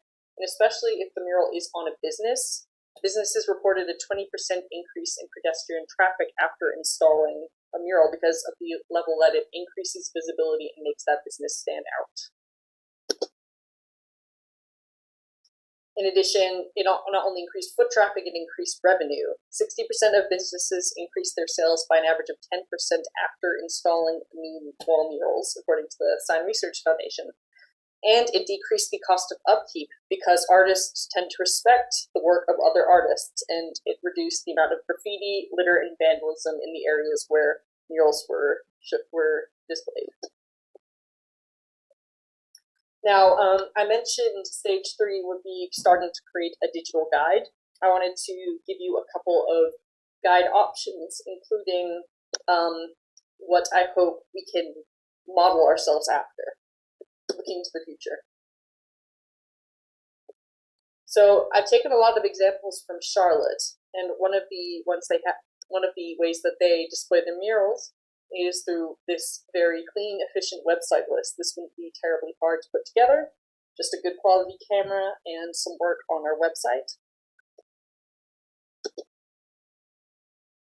But this is what I'm hoping will sort of push us over the edge creative-wise, which is utilizing QR codes. There's an example here at the bottom of the screen. But also, if you look at the picture, the QR code is literally integrated into the folds of fabric at the bottom of the screen.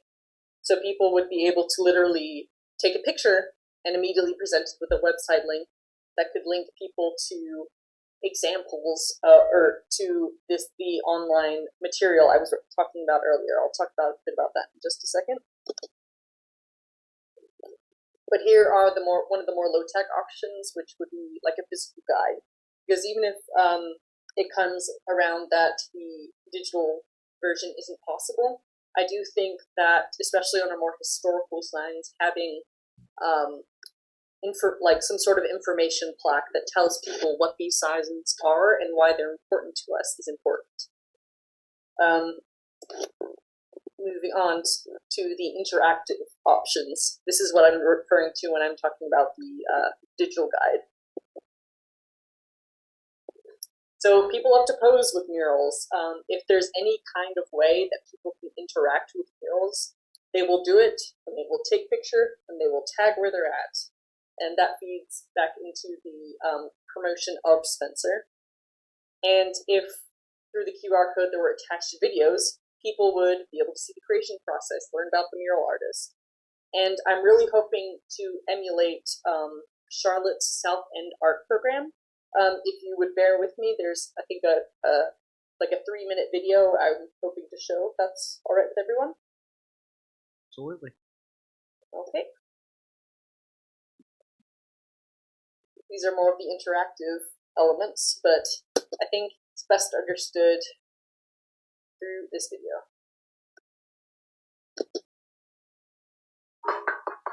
Interactive is a really cool project and wanted to kind of bring life to all of the cool murals that we already happen.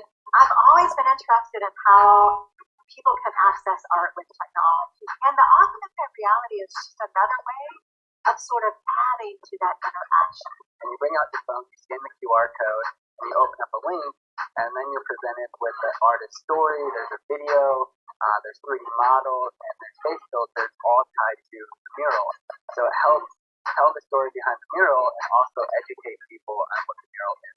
I think it's really cool that we get this opportunity to have our work come to life, and with this new technology we can basically make you guys see how we see it sometimes. I'm really excited about this project and being a part of this project because I feel like we're revolutionizing the way that we experience art.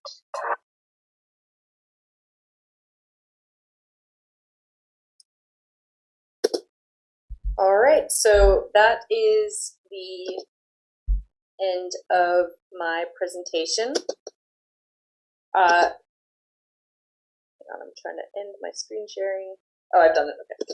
So that is the outline of the project I'm hoping to work on. And given the amount of resources the ZSR grant has available, I think that we have a good chance of winning, and especially if we're able to pull off even half of this project, I think we can bring Spencer into the art scene of North Carolina and even probably the eastern United States. Thank you very much. Thank you. Thank you. So we'll open it up to the board for any questions they might have. Sky, I was going to mention a couple things. First of all, great work. It's a really, really neat project, and I would love to see it happen.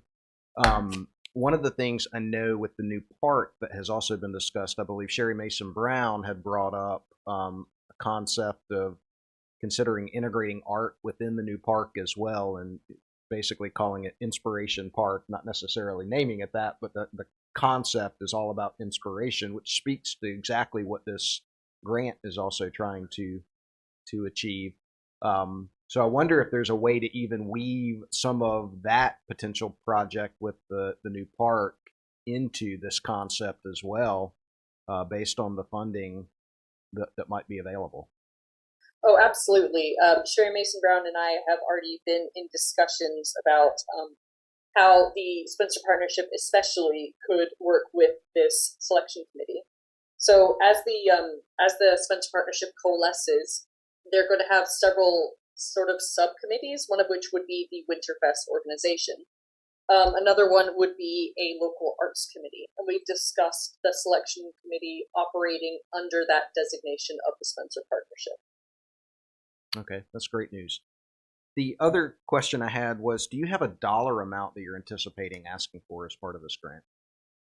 At this moment, no. I only found out about this grant yesterday, but this is a project I've been working on for quite a bit.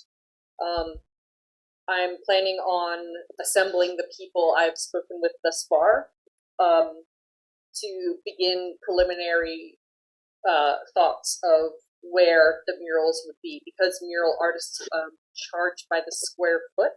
If we can target certain critical points in Spencer where a mural would have the most impact and measure the approximate square footage, we would be able to better estimate how much we would be requesting.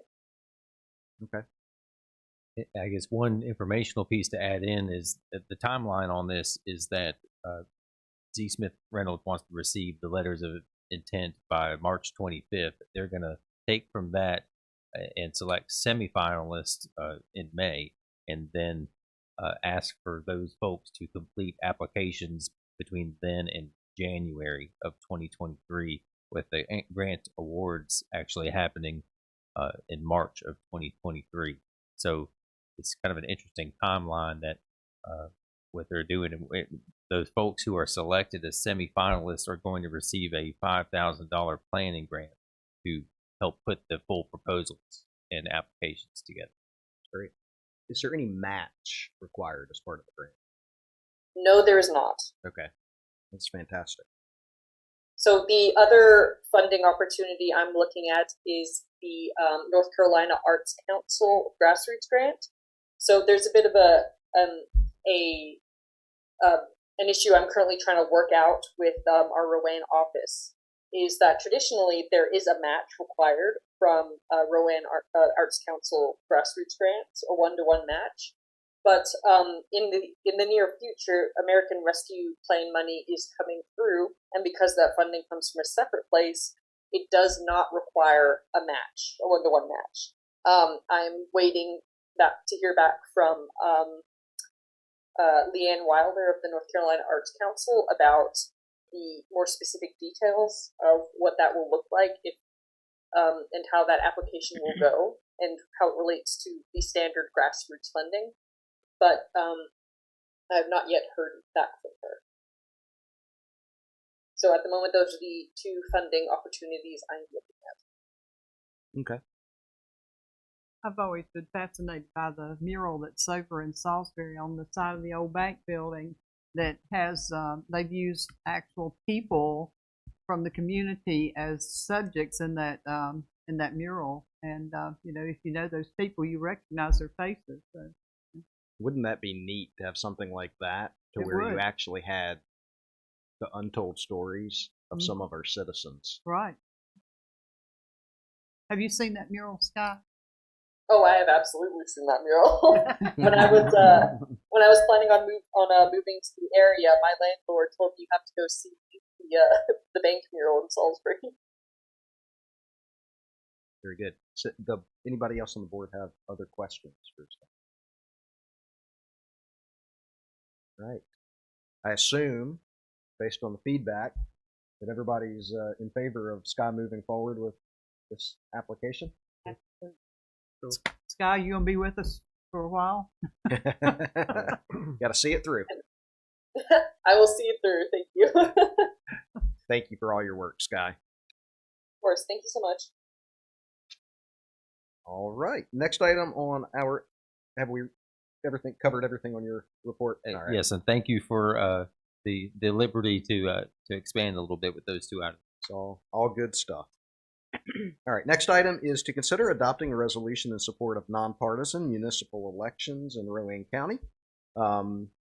We are very appreciative to Alderman Howe for drafting this. Unfortunately, he can't be here tonight to vote on it. But of course, as you know, there has been recent support to our state legislature for partisan-based local municipal elections. And so we as a board are considering a resolution that is in favor of maintaining our nonpartisan municipal elections. So this is resolution 22-007. I will read it for the benefit of the public. Whereas all municipal elections in Rowan County are currently nonpartisan in nature, and whereas as a municipality in Rowan County, elections for the mayor and board of aldermen of the town of Spencer are currently nonpartisan in nature, and whereas in January of 2022, a Rowan County political organization, the Rowan County Republican Party, by resolution, asked that the North Carolina General Assembly pass a legislative local act making all municipal elections in Rowan County partisan in nature, and whereas voter registration and political party affiliation records are public records in accordance with North Carolina state law and are already widely available to the public, and whereas the number of registered voters unaffiliated and with any political party has grown steadily in recent years, as measured at the local, state, and national levels, And whereas in recent Rowan County municipal elections, candidate interest and participation has been low in certain instances, including for certain elections for the town of Spencer. And whereas restrictions on candidate entrance and selection are only likely to further limit candidate interest and participation in Rowan County municipal elections, thereby negatively impacting voter choice, voter engagement, and local political discourse. And whereas issues of statewide or national importance have very limited application and relevance to the administration and direction of the town of Spencer and its business, and whereas cited basis for the need for political or partisan elections, such as voter confusion and clarity as to candidate political party affiliation, are insufficient justification for the imposition and use of partisan municipal elections, which amounts to a substantial content-based restriction on the First Amendment protected political speech of future candidates for municipal elected office. And whereas the Board of Aldermen for the town of Spencer believe that the continued use of nonpartisan municipal elections in Rowan County, including the town of Spencer, promotes candidate participation and voter choice and fosters cooperative governance in a nonpartisan manner, and therefore promotes the public interest and general welfare of the town of Spencer and its residents. Now therefore be it ordained by the Board of Aldermen of the town of Spencer, North Carolina, that 1. Municipal elections in Rowan County, specifically the town of Spencer, should remain nonpartisan in nature, and 2. Rowan County state legislative representatives should decline to introduce any such local act imposing the use of partisan municipal elections in Rowan County, and 3. If such a local act is introduced to the North Carolina General Assembly, such local act imposing the use of partisan municipal elections in Rowan County should be rejected by majority vote. And that is the resolution in support of nonpartisan municipal elections in Rowan County. We'll open it up to the board for any discussion on the draft resolution. Mr. Mayor, when I was elected to the town of Spencer Board of Aldermen, I felt like I was obligated to represent every citizen in the town of Spencer, regardless of their political persuasion. And, if anybody wants to know who I am, they can look it up. But I'm here to serve the people, not to serve a specific party. And I think that's a reason that these elections, municipal elections, should be nonpartisan. Other feedback? I agree 100% with what Pat said. We have enough partisanship in this country. We don't need to bring it down. And I think our board works very cohesive. And I think citizens feel free to talk to us regardless of which political party we belong to, or even if we belong to a political party. But I think this is very well stated. And I'm in total agreement. And I appreciate them doing it. Any other feedback? Well, as both Alderwoman and Mayor Pro Tem stated, I'm in agreement with this resolution as well. And again, we're all here to work for the citizens of the town of Spencer. So whatever partisan affiliation there is, we're here to serve all. Other feedback? I think part of the overall bigger problem in this country today is the fact that everything's become so polarized. It's my way or the highway type of deal, and it gets away from the discourse of talking through a problem, talking through a situation, and coming up with a agreeable solution. And I agree wholeheartedly with Andrew's resolution. I guess I'll put my 2 cents worth in. I agree with everybody, what everybody said. I don't think we need to say anything further as far as that goes. I agree with Sam. Too much politics should stay out of certain things. I'll agree with everybody in that we are a very polarized nation right now. We do tend to let politics divide us. But at the local level, there should really only be one party affiliation, and that's Team Spencer. That that we should all be pulling together, and I feel like we are working as a community to do that. You're seeing the benefits and the rewards of that, and I just hope we can continue along those paths. I don't see any benefit in local municipal elections for it to be partisan. So, so you have a resolution before you. We will consider a motion to adopt that if you so choose. Motion by Mr. Muhammad. I'll second it. Second by Mr. Morgan. All in favor? All opposed? And that is approved unanimous. All right, and with that, we have reached the point of our agenda where we receive comments from the mayor and board members. And we will start with Mr. Miller. About that, I'd like to thank our scouts for coming tonight. I'm glad you made it for one of our shorter meetings, believe it or not. But welcome, and I hope you learned a few things about what's going on in Spencer as far as that goes, because we are trying to do a few things. I've got two little comments. I'm going to keep it real brief. Our town manager sent us an email last week to all the board members about contacts from DMV about our Charles Street situation, and I really would appreciate our board members to contact these people. You have their email address, and stress that we would like ownership of Charles Street to keep heavy traffic off of this road. Before we do that, we would like for them to finish, like Joel was talking about, paving the street and getting it up to standards what it should be. So keep that in mind. And secondly, and this is just a personal comment I'm going to make. I'm very disappointed in what's happening on the school board and our superintendent.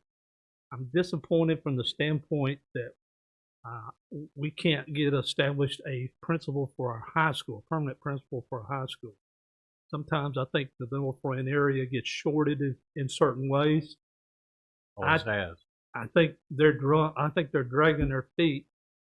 I think our kids in our school area should deserve the very best educators we can get. And that means the very best principals, assistant principals, and everything else. I do appreciate who is filling in at this time, but at the same time, I would like for them to get off their butts and do something permanently, please. Thank you. All right, Ms. Sledge. I'm sort of a blank for words tonight. Oh no. God. Move it on. Get out of here a half an hour early. That's true. I've spent the last 2 weeks being a caregiver for a 96-year-old aunt and a 64-year-old cousin who fell and broke a hip. And so I'm a little bit brain dead and a lot exhausted. I appreciate all the work that goes into making this town the best that it can be, and I'm glad to be a resident here, even though I'm not spending any time at my home these days. I haven't rolled out my trash in 2 weeks, and I haven't. Anyway, I'm getting the papers out of the yard periodically. So thank you for allowing me to be on this board to help serve the town of Spencer. Thank you for your service, and thank you for playing nurse this week too, and last week.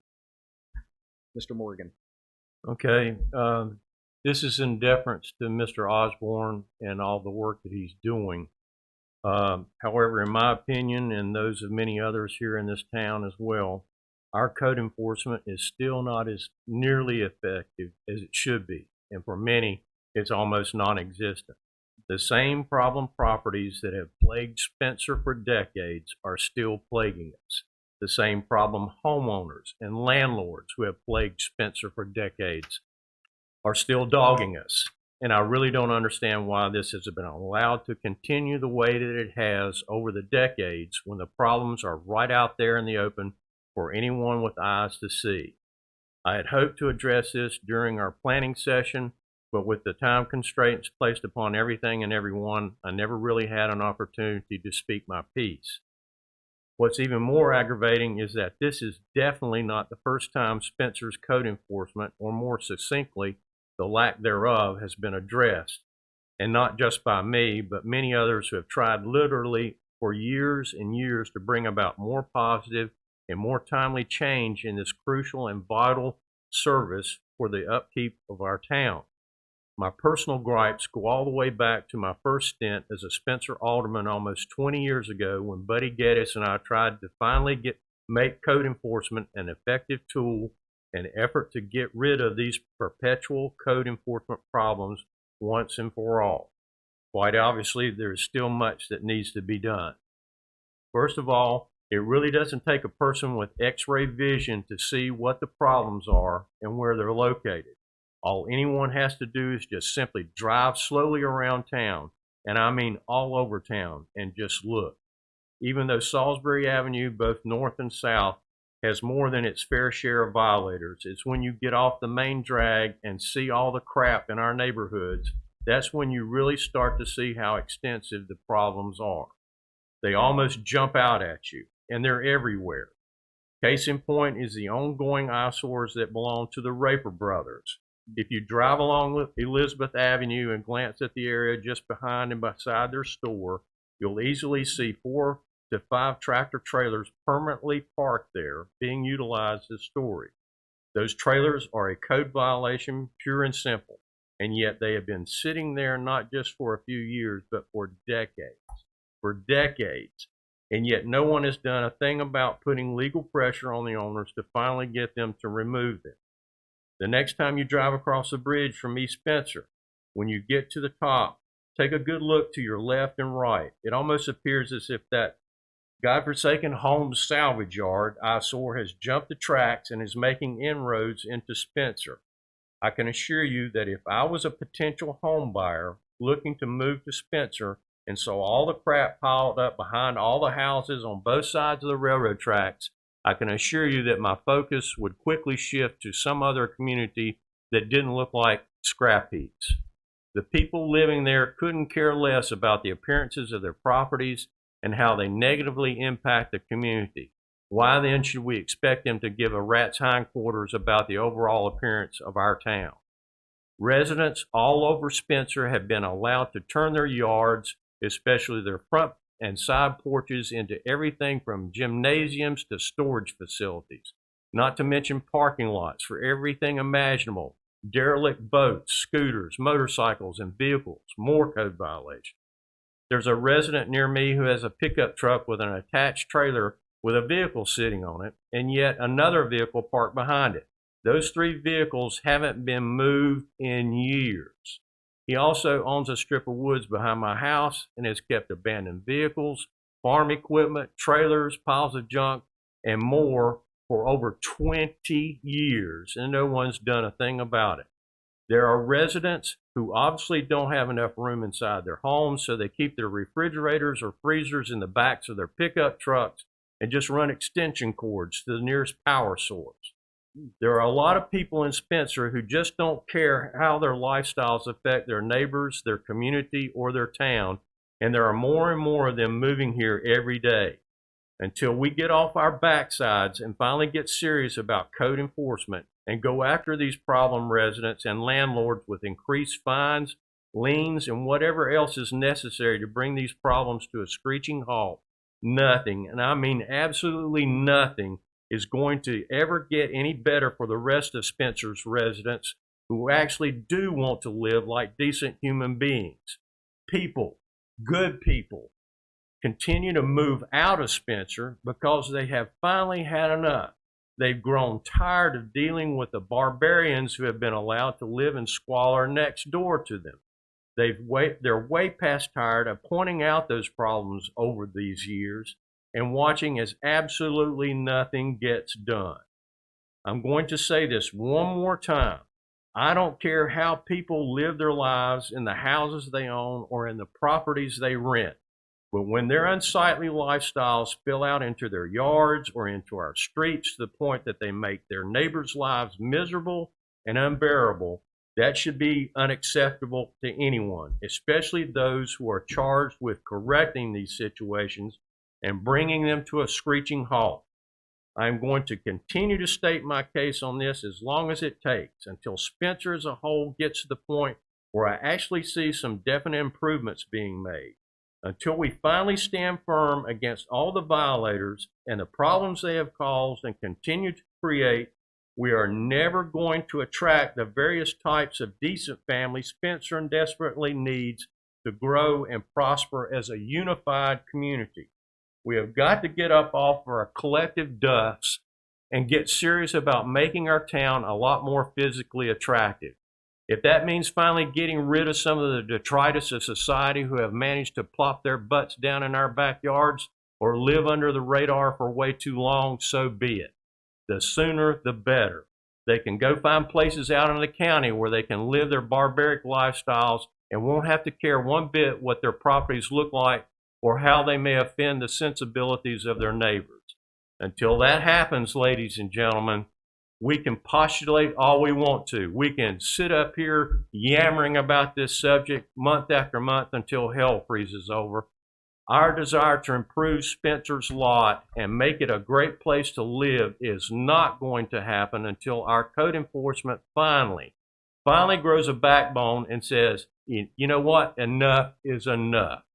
It's like having a bunch of dogs in your house with huge shedding problems. You can spend every single day trying to pick up all the hair. You can vacuum day after day, month after month, year after year, and yet the hair is always there.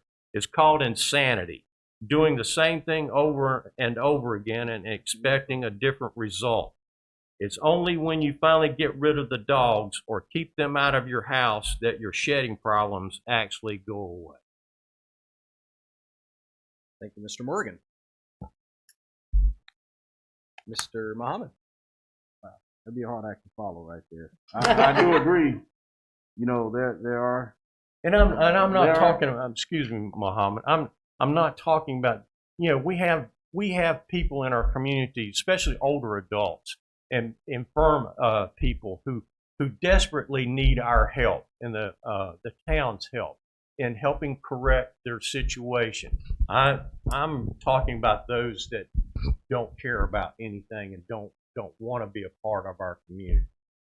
No, I wholeheartedly agree. You know, we have to keep the town beautified in order for it not to decay or rot. And at the same token, make it attractive for business and people to move here.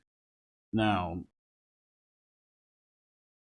first of all, I want to thank the young men from the Scouts again for coming out here. Give them a warm welcome again, and appreciate y'all being here. Look forward to seeing y'all again.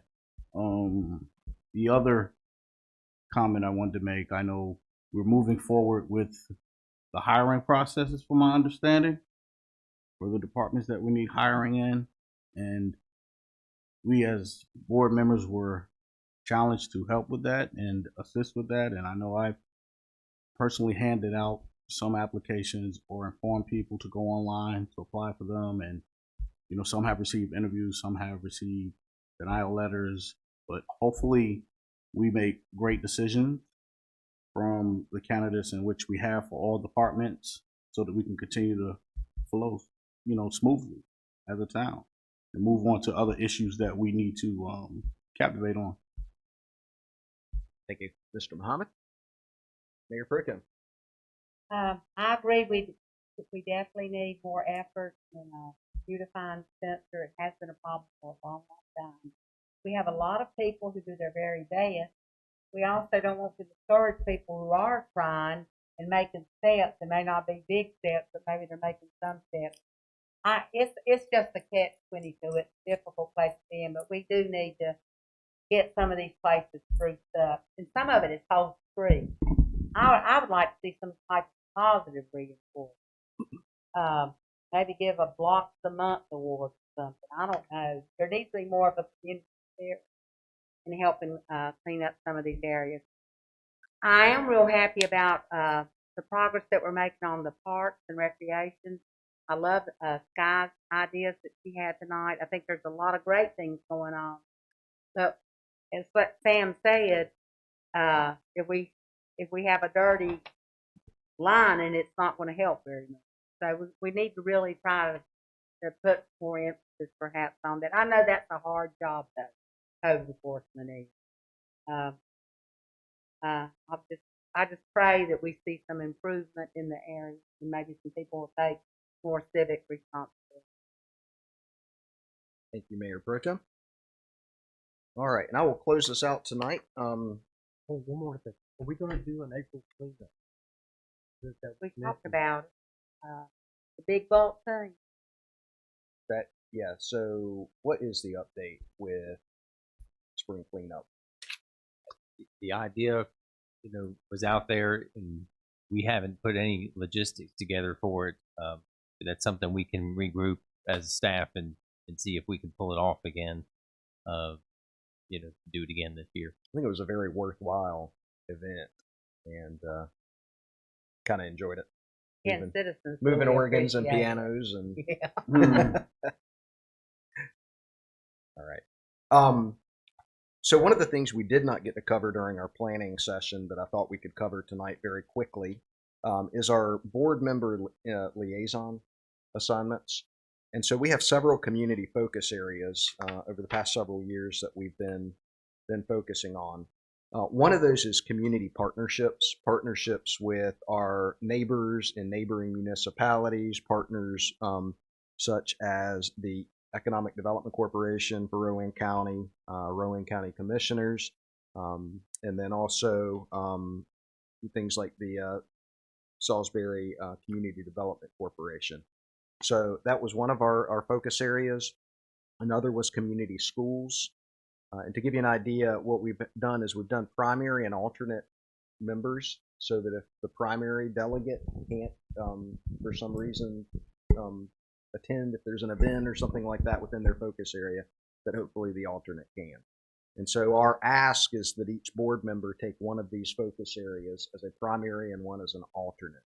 So over the past 2 years, I had served in the primary role for community partnerships. For community schools was Mayor Pro Tem Sechrist. Steve Miller served for community nonprofits. That was working with local churches and nonprofit organizations. One of our past members served as the representative for community businesses, so that is a vacancy that we need to fill, as well as for community housing. That's also a vacancy. Sam Morgan served for community parks, recreation, and tourism. And Pat Sledge served for community development. And so my ask would be from our current board members that have developed relationships, is there any desire to change your primary reporting?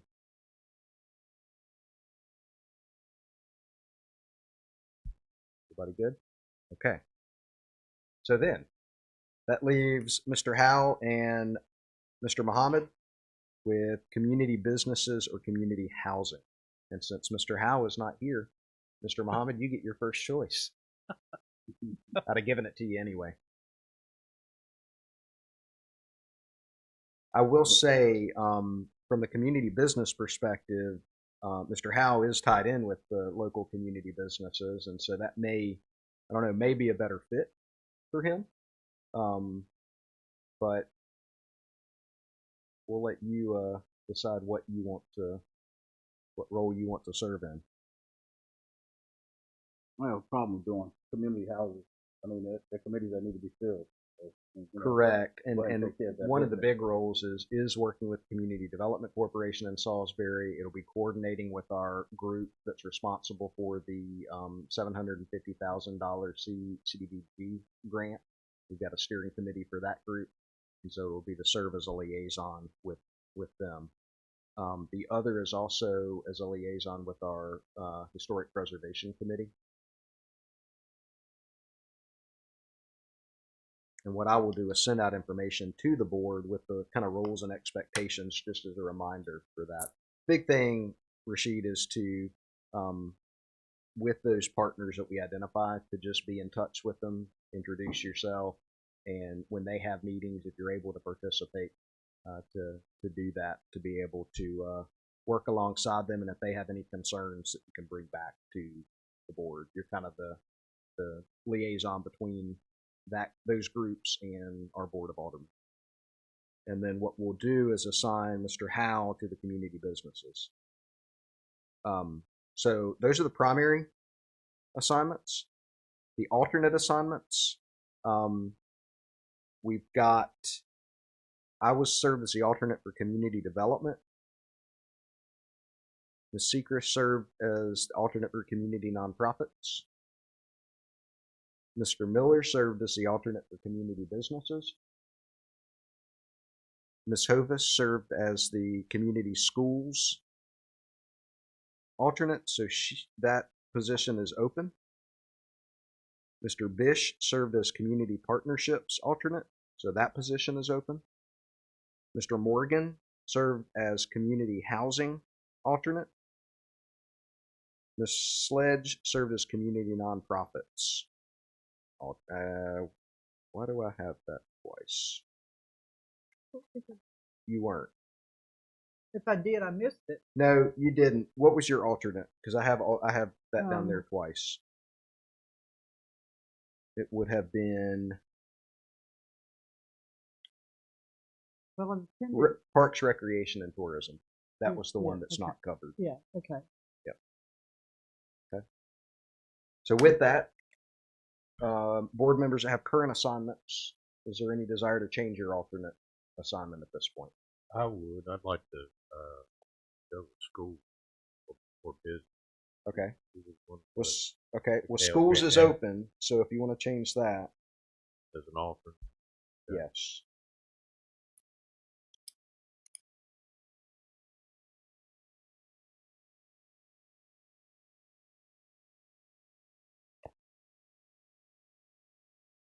Okay, so that now leaves alternates with community housing and community partnerships, unless there's a desire for anybody else to change your alternate at this point.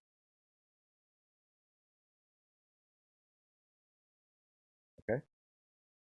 So then community housing and community partnerships.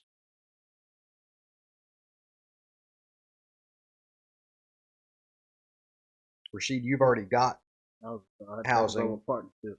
So, all right.